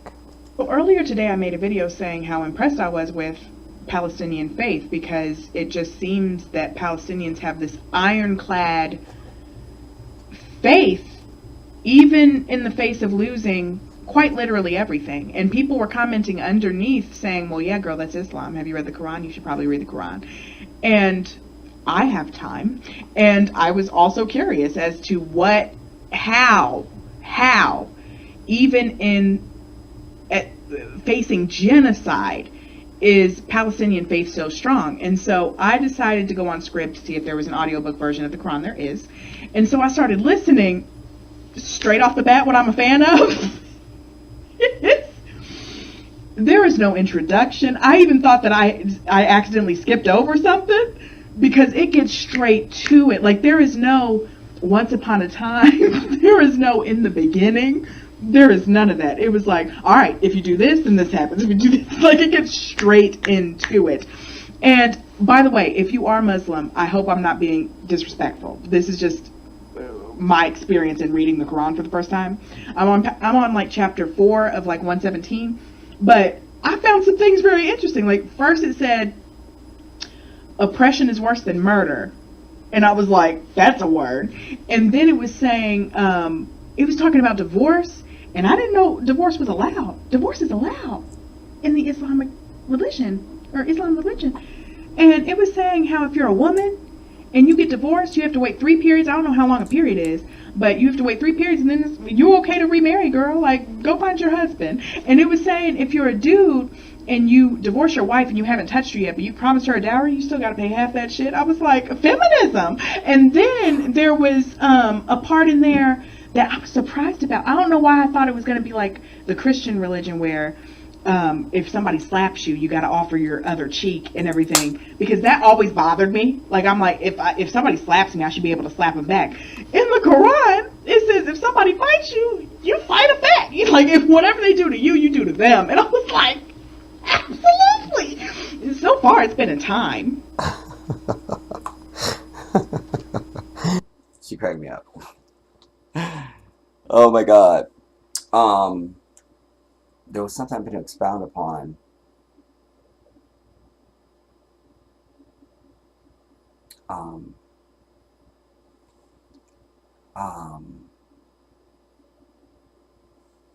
What did she say?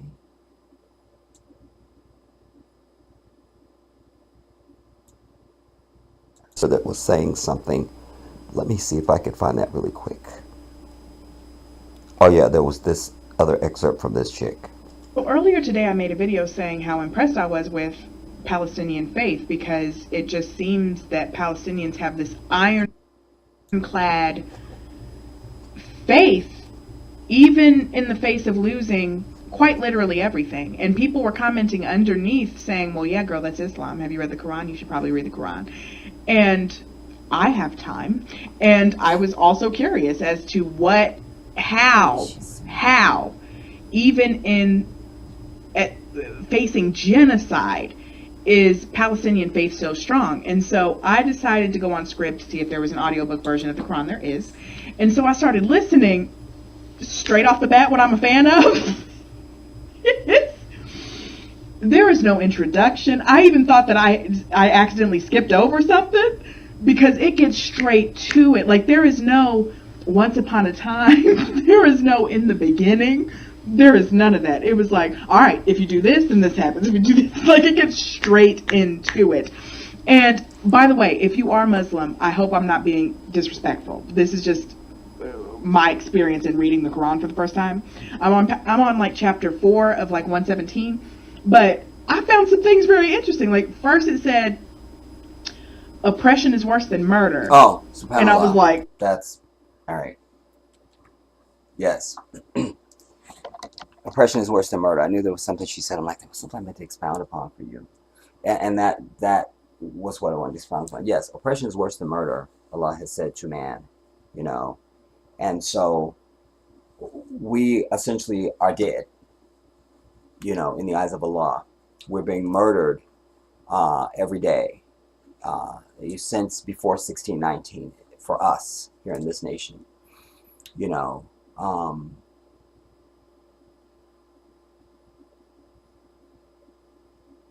I want to keep it on the Palestinians. All right. But just as I transit, though, you know, I need to just say that this is one of the many reasons why we need, Christianity has fucked us up too as a people. Has and is. Had we been the Palestinians, these fucking reptilian Zionist white devils would already have owned all of Palestine. You see?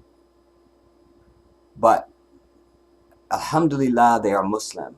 And everybody there is not a Muslim. There's Christian Palestinians. But the majority is Muslim.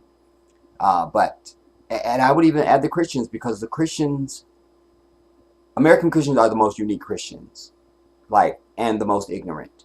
I know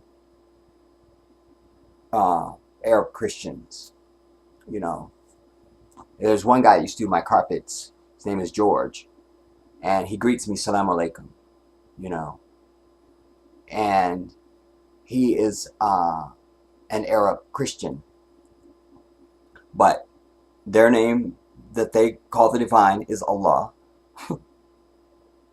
They refer to Jesus as Isa, or Yeshua, one of them. But you'll never get God and Jesus out of these people. You're not going to get that. They don't do that.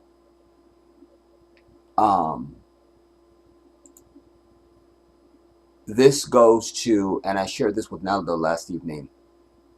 This one goes to what I mentioned in my foundational opening, speaking about unity. And I mentioned that you have people that are there digging out people from rubble that aren't even related to them. This is like a 13-second clip I'd like to show you. Also, not for the value of just that, but also you can see what these people are going through, get a sense of being there on the ground.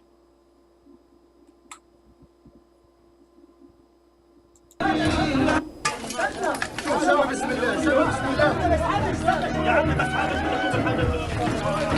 you see, their arm moved, like somebody's being dug out. They're alive.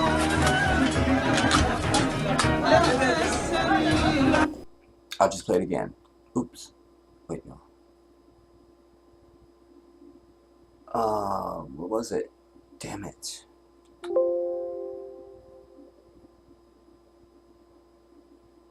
I just played it. Oh, it went behind. I clicked on the wrong thing. I'm not a technician. Because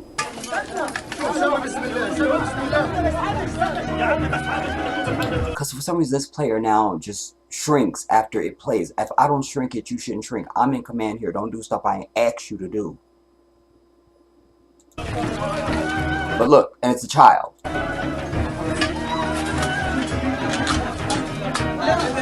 And remember, the Palestinians, why you're hearing so much also about children and women, is because it goes to Islam, which is the culture. I've told you, Muslims have more babies than you. Because, and the more marriages, because we don't shack up. You got to be married in order to have your woman. But specifically speaking about the Palestinians, these are people who are in open air prisons. They are an open air concentration camp. We're not going to call it a prison, because in a prison you get 3 square meals a day. I know, because I was a corrections officer for 3.5 years. You get 3 square meals a day. You get medical attention. You feel me? You have certain rights and things that are, so that's a prison. Prison is more cushy compared. This is a concentration camp. But just to be very clear, I want to play it again.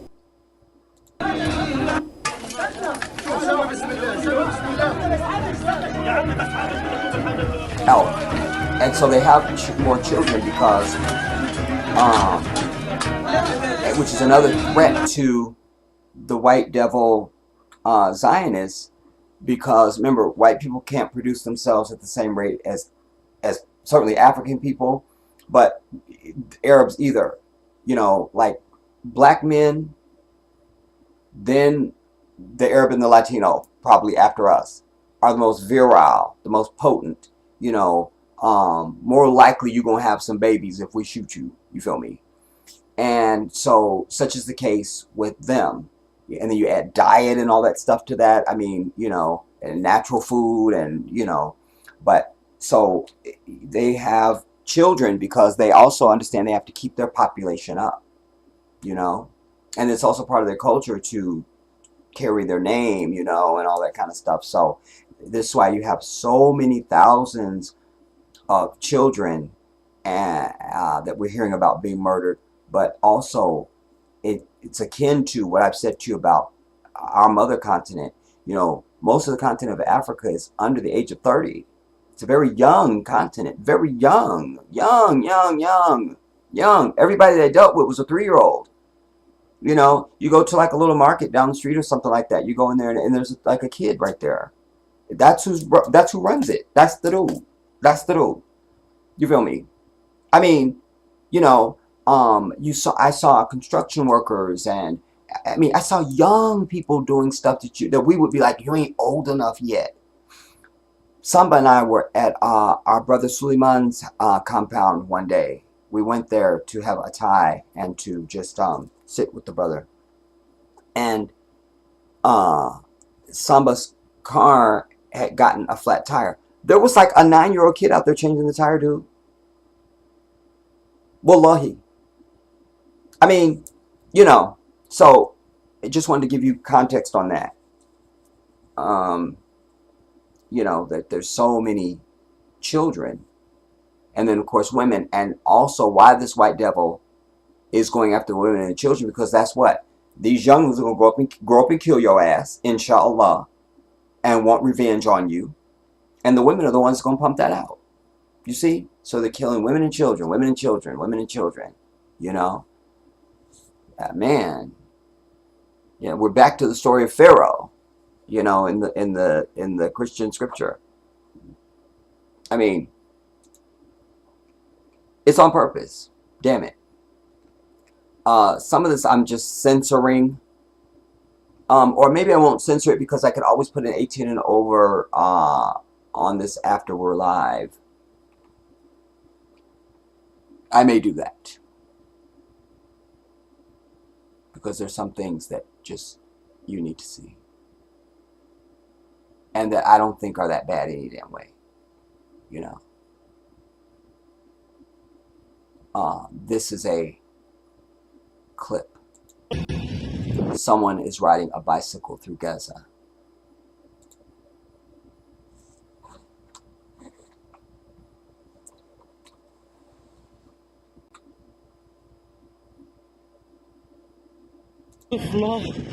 يلا على النسوان يلا على البنات أمانة يا رب احمي شعبنا أمانة يا رب طلع حسبي الله ونعم الوكيل. And you see he's making prayers as he's going past this. I won't show the whole thing. It's only 17 seconds long, but my point is made. Where's the Israeli side? Where's your evidence? Where is it? Where is it? Where is it? Just show us. Just show us. That's fine. And here you have, I'm not able to expand this because it's just a picture, but I want you to see this because the value I've shared with you in the past, that when anyone in the Islamic community passes away, it is incumbent on you to attend their janazah, their funeral. And so here you have one of the press people that passed, and you see not just the press, but everybody in the mother is out there to make dua and to make the janazah prayers for him before he's buried, you know. And they're in the standing position with the right hand over the left, and this would just be the janazah prayers. There's no prostrations in the janazah prayer. So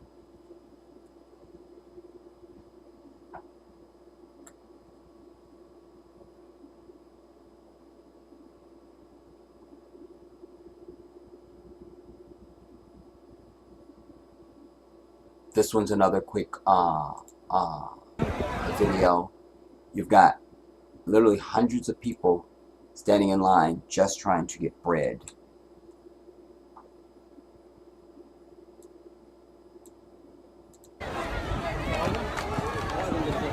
Just for bread.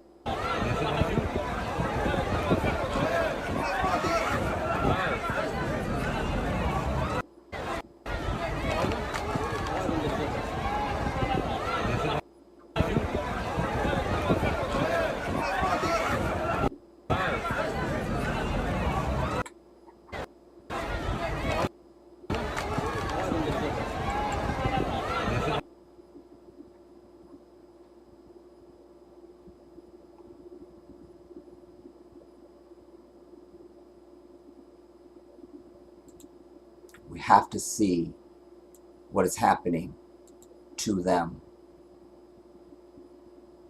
It's one thing to just hear numbers and statistics. You got to see faces, you got to see the suffering, you got to see the reality.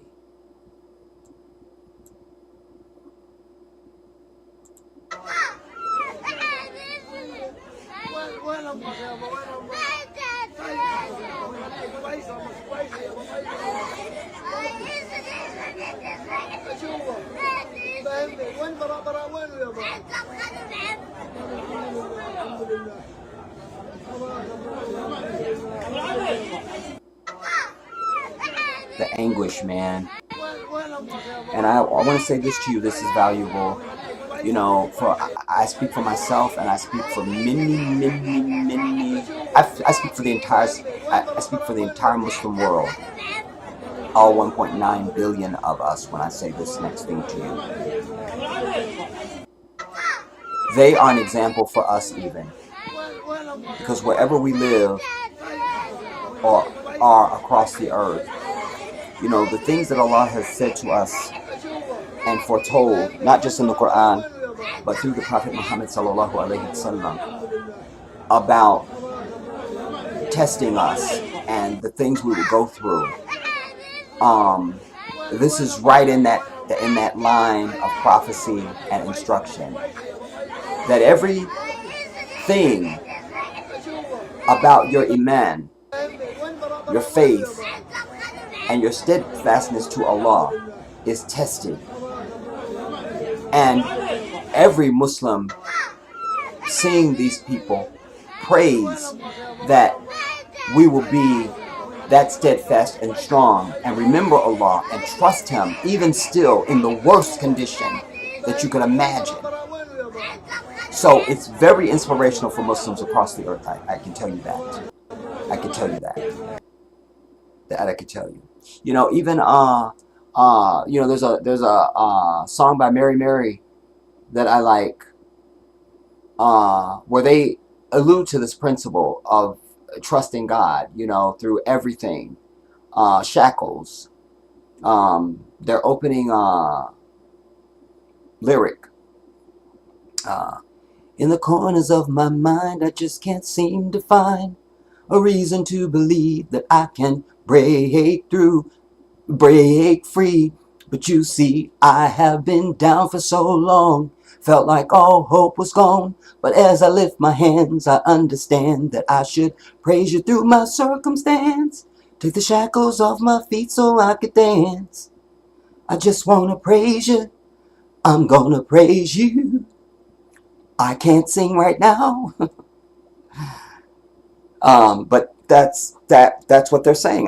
That song is about reminding you to praise God even through the worst. You know, Allah is not a fair weather friend. You know, my grandmother used to say, you trust the Lord for one thing, you trust Him for all. You know, and now this was a family that was trying to get away, trying to do the right thing. But no, again, white people exist.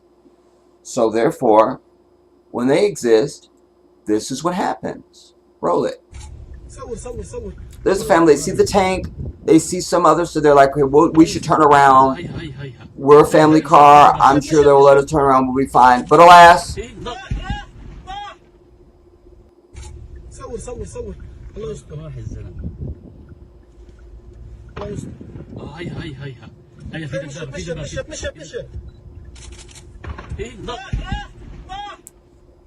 Entire family, with children even.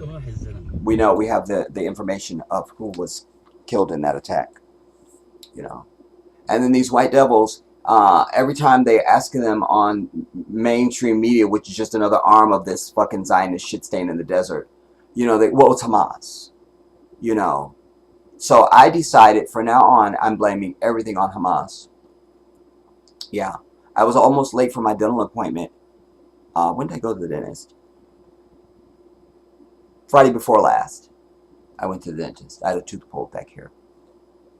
And I was late, so it was Hamas. You can't find your car keys? It's Hamas. Right there. See? It's Hamas, everybody. It's Hamas. It's Hamas. Car ran out of gas. Damn it, it's Hamas. It's all Hamas. According to them. It's all Hamas. You gotta see this. I'm gonna try not to cry in this damn video.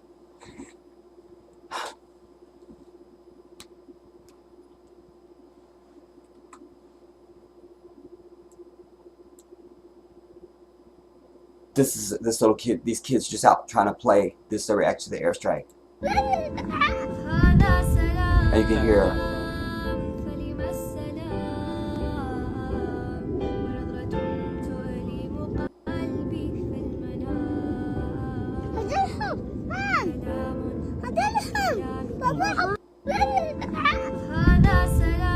kids shouldn't have to live like this, man. And there's generations now of children who are still very young who this is all they've ever known is death and dying. You know,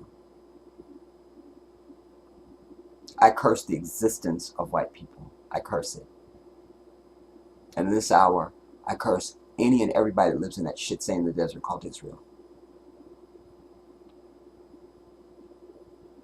Alhamdulillah, this little girl is still alive, but they dug her out. Stop, please. Pause. Thank you.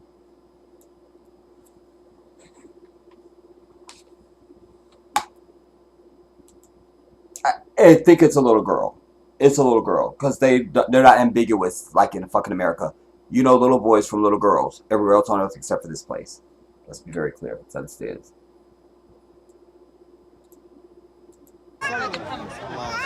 يا الله خلص هي سيبها يا عم خلف هي ما فكتها الحين فكتها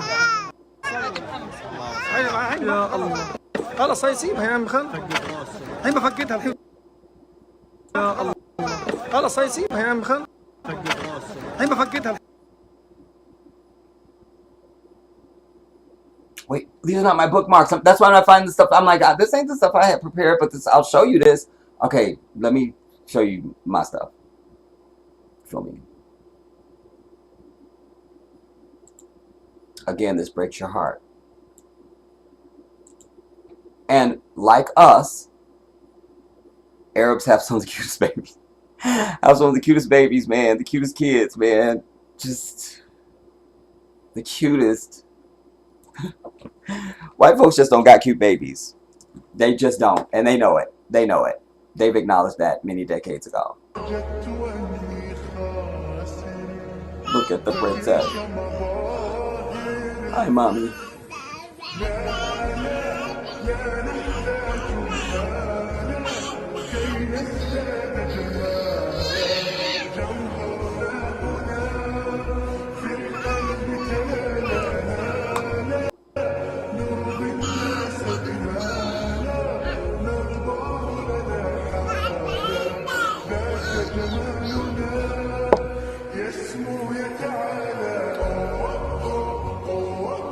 I thought there was, I should be, maybe I'm hearing it because I've got my in-house volume turned down. But there's supposed to be, you can hear explosions in the background, airstrikes. She's such a princess. Look at that.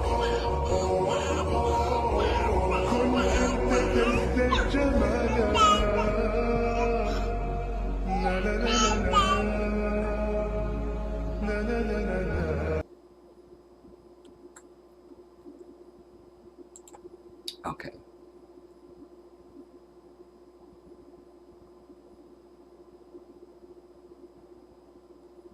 This, and not, where's this at?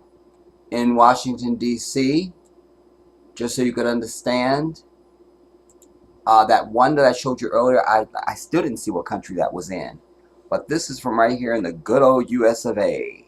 This is in Washington, D.C. This is an anti-war rally. And he is a member of the Palestinian youth movement. And he is a Pussy.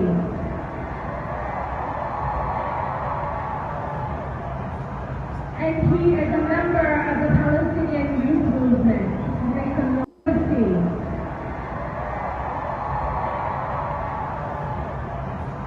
And he is a member of the Palestinian youth movement. Make some Pussy.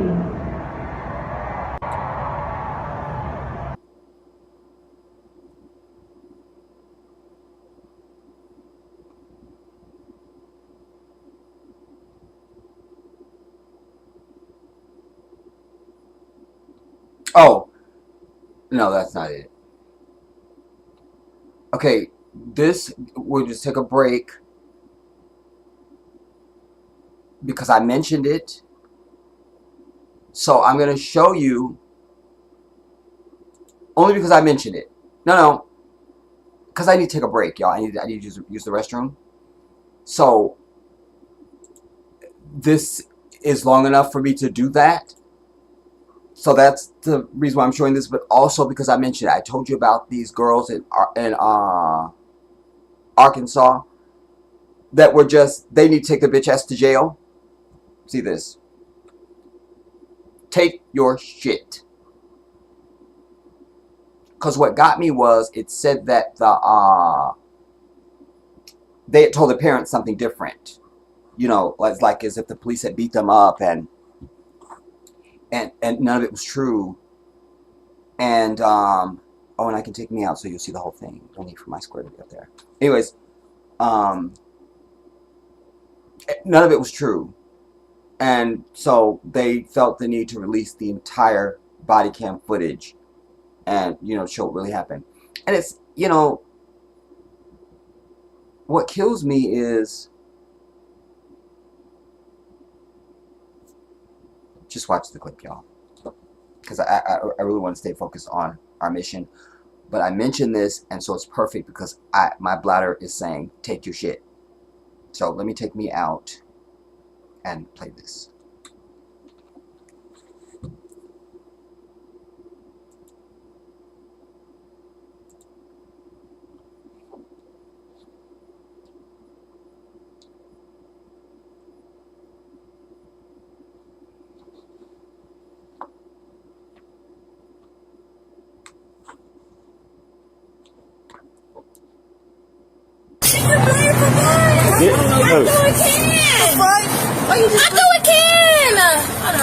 What is you talking about? Listen to me. The next time I see you throw trash, you're gonna go to jail. You're gonna go to jail. I'm sorry. Hey, you get out of my face.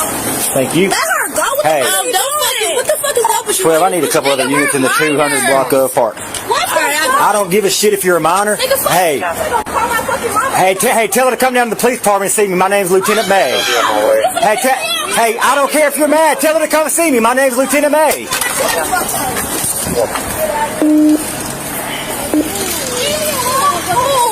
Sorry, Park. Beat your ass for a nigga. Yeah, Gladen Park. Do not touch me. I'm calling my mother. Move. Come here. No, if you touch me, I swear to God. I'm not. Do I look like I'm touching you? Yes, nigga, because you just fucking pushed me to fucking sorry. I wasn't talking to you. It don't fucking matter. Oh my God. Hey, call your mama so I can find out where you live. No. Call your mom so I can find out where you live. Call your mom. Call your mama so I can find. Hey, I don't care. I don't care. And then threw it at me. So that's a different story. Hey, call your mom. Like, what are you doing? Call your mom. I'm not gonna touch you. Call your. Okay. Call your mom. Okay, you're fucking weird. Call your mom. Hey, call your. I'm super extra. Hey, call your mom. You can call your mom too. And I'm still gonna go downtown and do my thing. 200 block. Go ahead and if you need equipment, go ahead and get it. Mama! It's juveniles, the parents are on.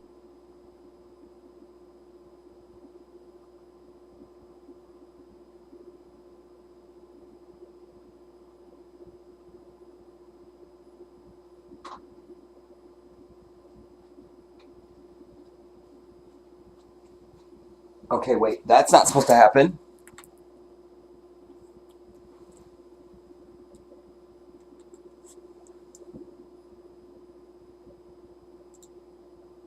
Why did that happen?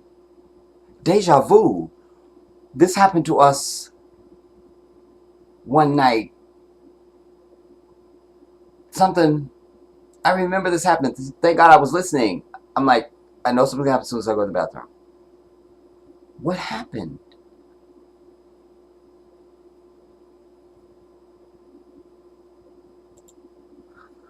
Ya Allah. Yo tengo mala suerte en mi vida. Mi vida es mala suerte. Listen to me. Why you touch me though? Listen. Wait. Nigga, you didn't even touch me. Okay, so This way. call you. I'm not. Do I look like I'm touching you? Yes, nigga, because you just fucking pushed me to fucking side. I wasn't talking to you. It don't fucking matter. Wait. Sorry, Park. I'll beat your ass for a nigga. Yeah, Gladen Park. Do not touch me. I'm calling my mother. Move. Come here. No, if you touch me, I swear to I'm not. Do I look like I'm touching you? Yes, nigga, because you just fucking pushed me to fucking side. I wasn't talking to you. It don't fucking matter. Hey, call your mama so I can find out where you live. Call your mom so I can find out where you live. Call your mom. Call your mama so I can find. Hey, I don't care. I don't care. I threw a can in your. And then threw it at. Hey, and then threw it at me. So that's a different story. Hey, call your mom. Friend, like, what are you doing? Call your mom. Get back. Get back. Get back. Get back. Damn it, nigga went to the bathroom. Hey, Oh my God. Mom. Threw it at me, so that's a case. Thank you. Hey. What the fuck is up with you? 12, I need a couple other units in the 200 block of park. I don't give a shit if you're a minor. Hey. Hey, tell her to come down to the police department and see me. My name's Lieutenant May.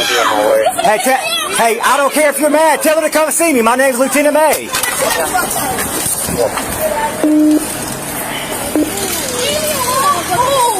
Sorry, Park. I'll beat your ass for a nigga. Yeah, Gladen Park. Do not touch me. I'm calling my mother. Move. Come here. No, if you touch me, I swear to I'm not. Do I look like I'm touching you? Yes, nigga, because you just fucking pushed me to fucking side. I wasn't talking to you. It don't fucking matter. Hey, call your mama so I can find out where you live. Call your mom so I can find out where you live. Call your mom. Call your mama so I can find. Hey, I don't care. I don't care. I threw a can in your. And then threw it at. Hey, and then threw it at me. So that's a different story. Hey, call your mom. Friend, like, what are you doing? Call your mom. I'm not gonna touch you.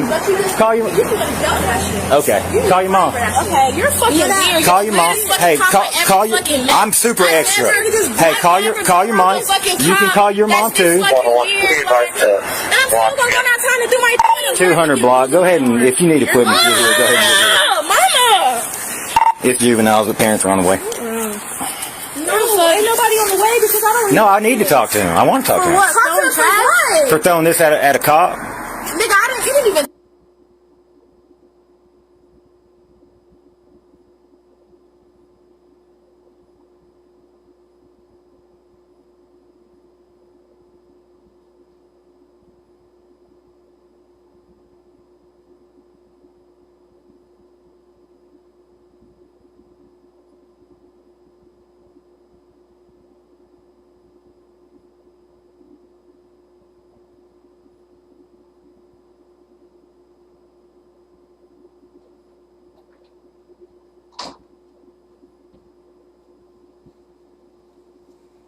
Alhamdulillah.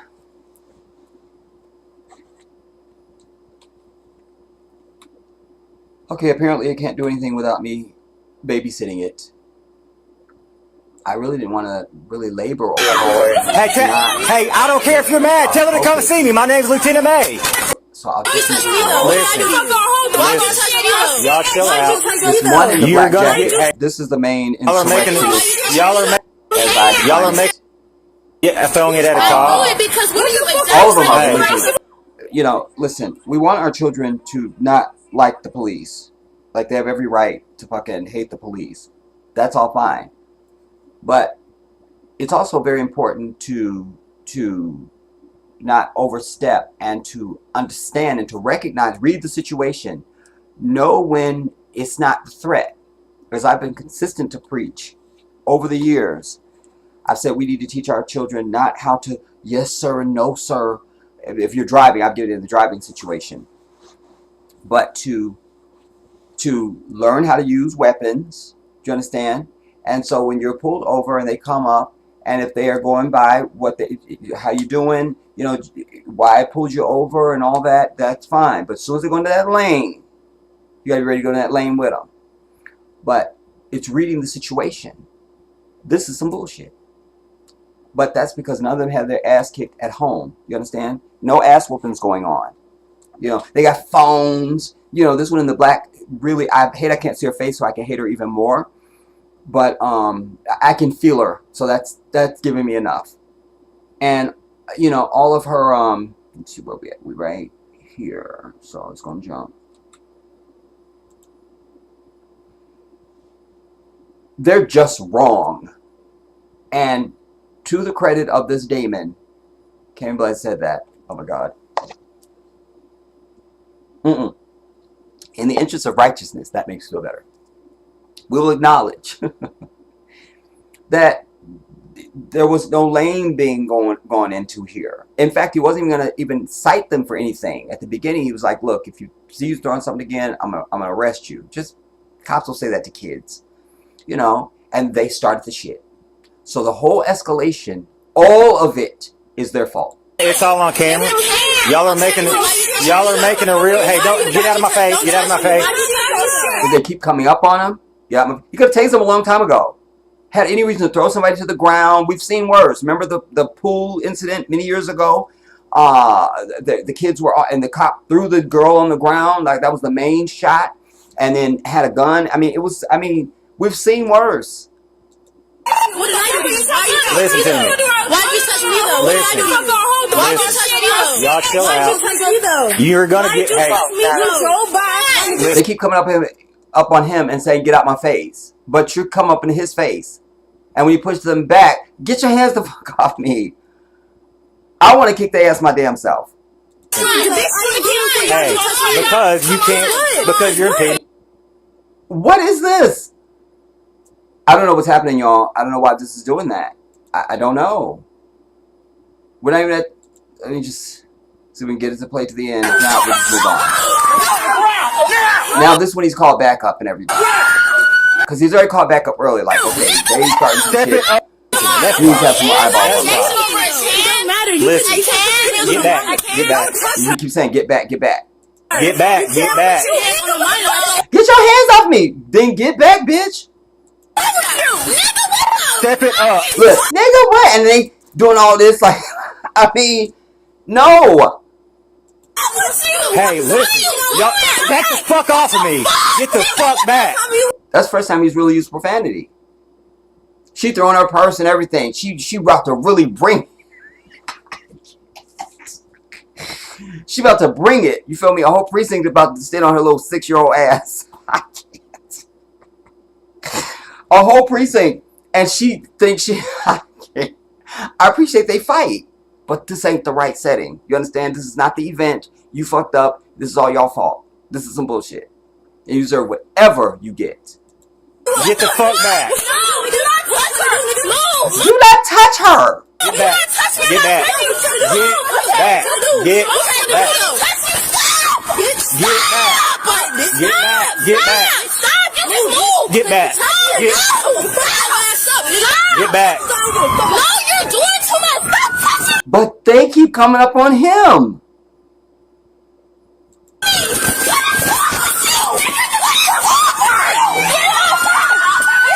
Now the precinct is on the scene. That's it. Hey, get this one. Get this one. Now it's the yelling and get on the ground and all the handcuffs are coming out. Hey, you better put your hand. And this one kills me. I didn't even do nothing.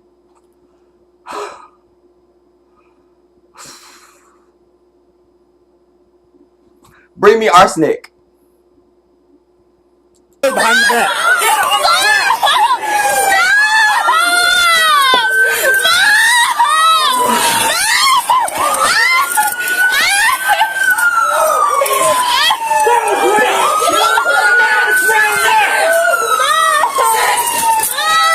But there's a lesson in this even.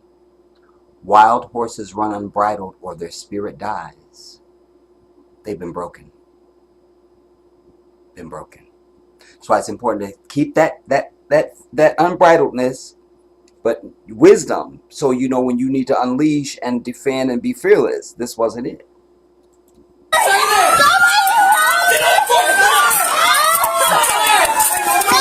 Now it's shut the fuck up,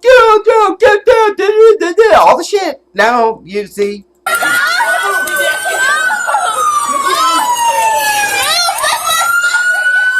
Now they can't go on. You need to calm down, slow down. Yeah, I'm good. I'm good. Oh, you're good. It's just teenage girls. We're trying not to. Now they only got them in the red. Well, we've got 4 in custody. Look, the entire precinct.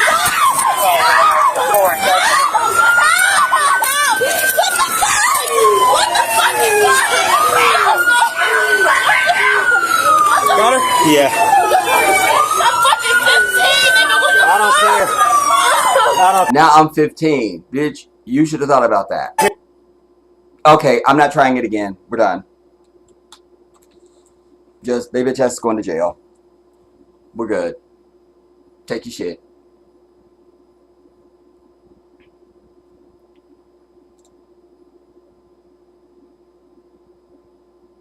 That's what they get. That's what they get. I couldn't believe it. Now, I thought it would be of some value to bring this dude. Wisdom can come from any place. Hurry up with the arsenic. Anyways. But I think what he has to say is valuable and needs to be said. And it's kind of in the vein of what I'm saying.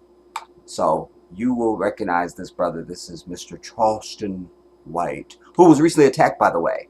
Somebody, he was in a barber shop and somebody came in and beat him with a gun or something. And like he was in the ambulance, like live streaming. I'm over it. Anyways. And it was interesting because I almost didn't recognize him without his hat. In that moment, I realized I've never seen him without a hat. A lot of y'all be like, Jedi, I don't recognize you without your do-rag or your scarf. I've been trying to get my hair braided here. I was trying to get my hair braided when I was in Africa. I went into a salon right across the street from my brother's in Senegal. I walked in there. It was women. I walked in there. They looked at me. I was like, okay, the shade is thick in here. I'll just turn around and... Is that the exit right behind me that I'm still standing in? Okay, I'll go through that. Okay. You know, it was very like, I can't. 90 billion to Ukraine, 10 billion to Israel. Stop there. Want to say that. He reminds me. This bullshit about, because I just saw, I think it's in Chicago or New York, I saw yet another, somebody is agreeing to a commission to study reparations. Fuck a study. Give us our fucking check. You see?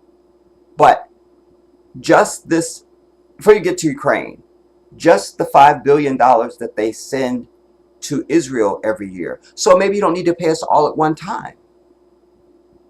It can be done over a several year period because we've been broke this long. We can wait a few years. 3, 4, if it even takes that long. No more than 5, damn it. I got shit to do. But this year, you take 1 year, you say this year we're allocating $5 billion that we normally give to some other bullshit that don't need it. This shit staying in the desert, for instance. We're going to take this $5 billion and allocate it towards reparations for African Americans. So that first year, that $5 billion goes to as many people as you pay with that $5 billion. Whatever number has been decided that everybody's going to get. Then the next year, that same amount goes out. You feel what I'm telling you? Until you paid us the fuck off. Give us our shit. Why don't they just wipe our student loans out then? I don't give a fuck about a student loan. I'm over it. And know this, everybody. I've said this, but I haven't said it a million times, so I need to say this. If you're someone under the sound of my voice, hear me very carefully. If you are someone who is still responsible for a student loan, if you have a disability and you are, even if you're expected to get well, if you're on any type of disability or unemployment or something like that, you can have your, but especially if you are, if you have a permanent disability that is chronic or something like that, it just stopped again. So this is an issue. Okay, I need to refresh this. Let me just refresh. It's an issue with Twitter. It's not with me.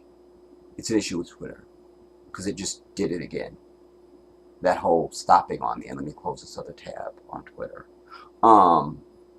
Then you get, you call up whoever's handling your student loan and you get a note from your doctor declaring you disabled and your student loan goes away. Not only that, as Dr. King would say, not only that, but you'll also be entitled to a refund on a big portion of that. You will get a check. Understand that. There's a lot of people who don't know this, that they're out there still paying for student loans and they are disabled. But they're still trying to pay this fucking student loan. That's over. That's over. And they're not going to just call you up and tell you this. You understand? So if you don't know it, you won't know it. And they only care about their money. You see? That's how you get, that's one of the ways you get your fucking student loan to go away. Know this. All right, let me pull up Charleston again and see if we can get it to play through. Inshallah.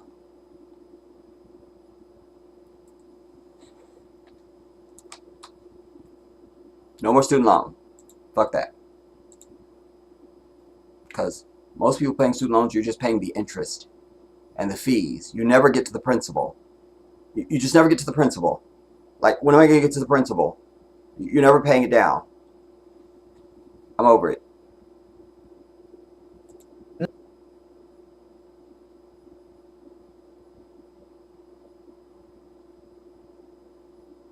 $90 billion to Ukraine, $10 billion to Israel. Why don't they just wipe our student loans out then? They ain't got to give us no aid. Just wipe our student loans out. But they can send hundreds of billions of dollars over there to a country that's oppressing another country. Israel is oppressing Palestine, homie.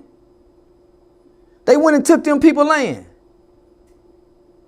And I'm telling black people, who promotes more black destruction than the Jewish community? By way of hip hop and entertainment. The movies that they choose to put us in don't depict us in the best light. So the narratives and the propaganda that the Jews uses in hip hop music and by way of hip hop movies and videos is the same exact things that Hitler used to start the destruction of the Jews. Propaganda, movies, television, music. That's how Hitler got everybody in Germany to say, okay, yeah, them Jews ain't no good. So the same thing that Hitler did to them, they are doing to us with our music. That's why King Von is so revered amongst the Jewish population. That's why the kids were smoking on Tuka, because they had no concern for Miss Dominique, Tuka's mother, Tuka's sister, who had to be put into the mental hospital. Come on, homie. Come on, homie. Nigga Drake promoted homosexuality like a motherfucker. Girls love girls where I'm from. They played that on morning radio while we took in our kids to school. I don't know why the video's Who not playing controls the smoothly. radio It's playing smoothly program back here. and what we hear? The Jewish community. So why would we be in such an uproar that hey, we want to support the Jews? If you know history, you would not dare support the Jews. Drake promoted homosexuality like a You would not dare support the Jews if you really understood history and what's going on with this conflict. America have never been right in no war. Except Pearl Harbor. We haven't been right in no war. I don't know if that was the end. History, you would not dare support. Wait. Afghanistan. They did a number on our country. America has been at war for almost 300 years. At least 274 years. We have not been at war. So we just came out of a Damn it. We be in such an uproar that hey, we want to support the Jews. If you know history, you would. All right, 158.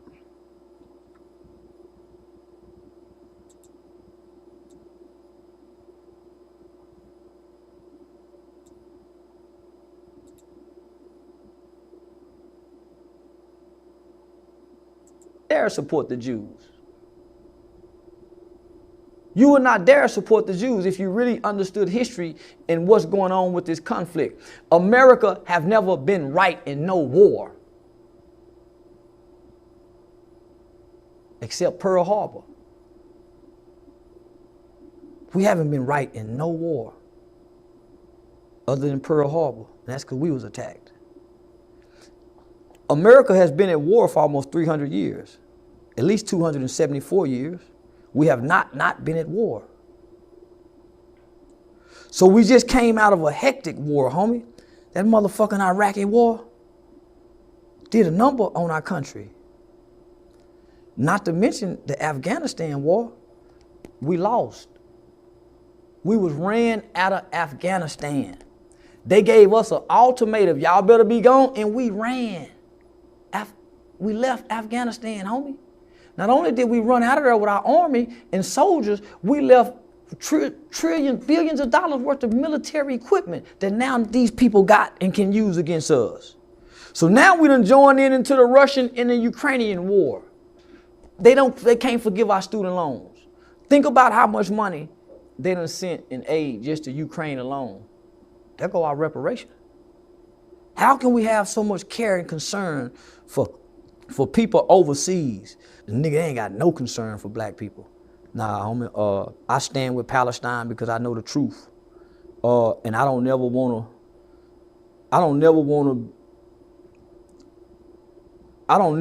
stand wrong knowing I'm wrong, thinking I'm right. Knowing I'm wrong. And that's what our celebrities are doing. They know they wrong, homie, thinking they right. Boom. It's also important to add to something to what he's saying. To say that, and I don't know if this was the Zionists or the Jews, but I will tell you that one of our histories with these people, whether it was the Zionists or the Jews, after the Emancipation Proclamation, by the way, Abraham Lincoln,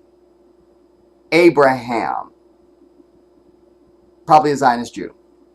A Zionist, because you can't say Zionist and Jew. That's like big tiny, jumbo shrimp. You can't have that. Because Zionist is not Jew by definition. But after the Emancipation Proclamation,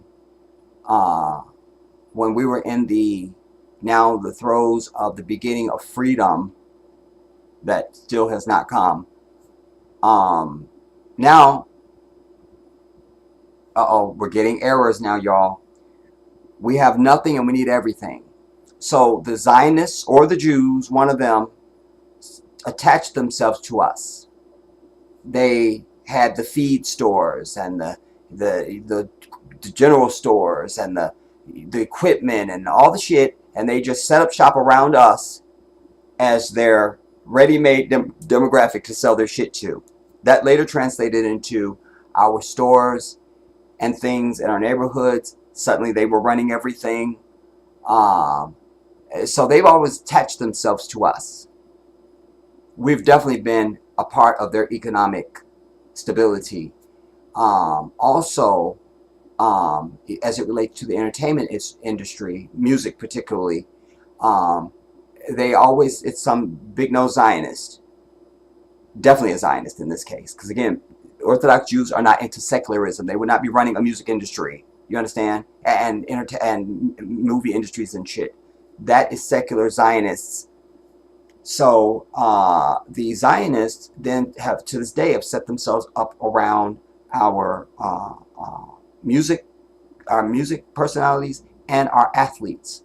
So in the case of music, it's always a Zionist big nose fucking lawyer, a Zionist big nose fucking manager, and a Zionist big nose agent. Your lawyer, your manager, your agent, all fucking big nose Zionist, fucking ugly ass, demonic demon ass people. Goldberg, Feinstein, Weinstein, Klein, all the shit. And these niggas out there think they got a Jewish lawyer or a Jewish this. You don't. You got a Zionist. You understand? That's all you got is a Zionist. I'm getting error messages backstage, all. Getting errors. But I have an antidote to do if we have a problem. Because I'm freezing and glitching now.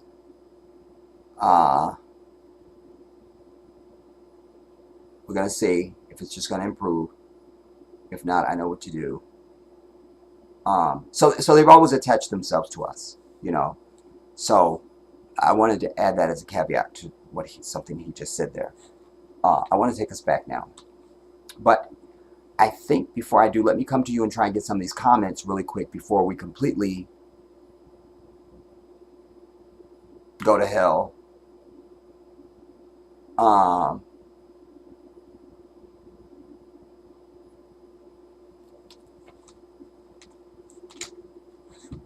See if I can get some of these in.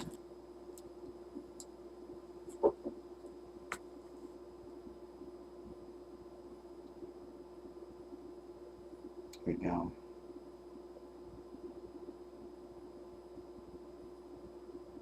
All right,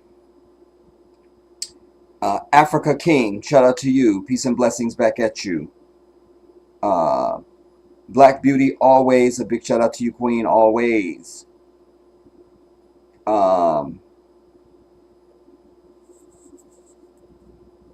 Robert Epps, Andrea Smith, a big shout out to you, Queen. Robert Epps, big shout out to you, brother. I'm going to come back. Let me get to J9.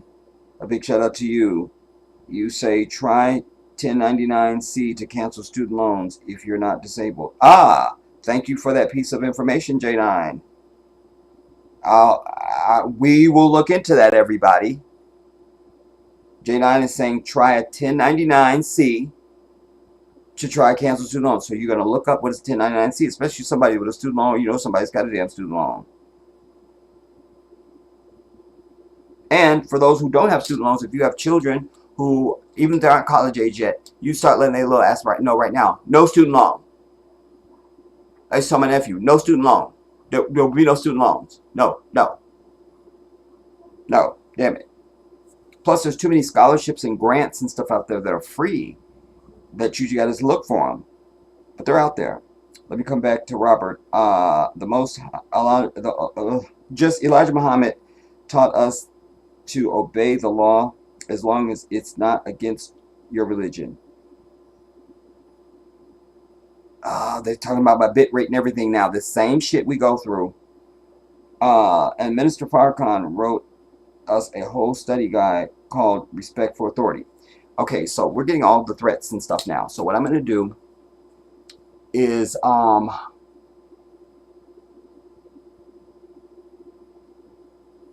going to reestablish. Let me check something real quick.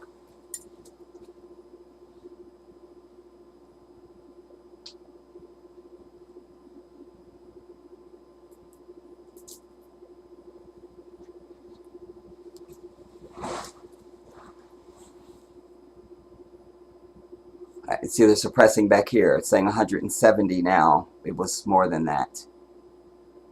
170 viewers going on right now, but that's not what they're showing out on the page. And then that changed even. Whatever, fuck these people.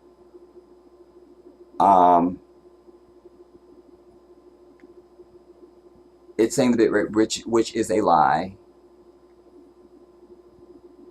Because I made sure I had everything 100% before I started this damn stream today. I do see the Wi-Fi signal dipping just a little bit from excellent to good.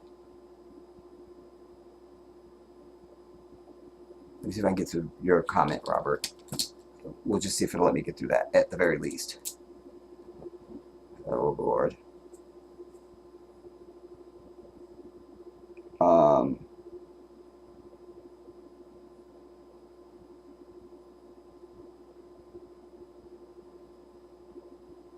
Son, you say, this is getting ready to get worse for them. Oh, yes. I think they've really opened up a Pandora's box this time. And also the advent of social media, you know, they can't contain the lie. And I suggest to you, America would be 100% just on board and give a fuck if the world didn't know about it. You see? The world knows.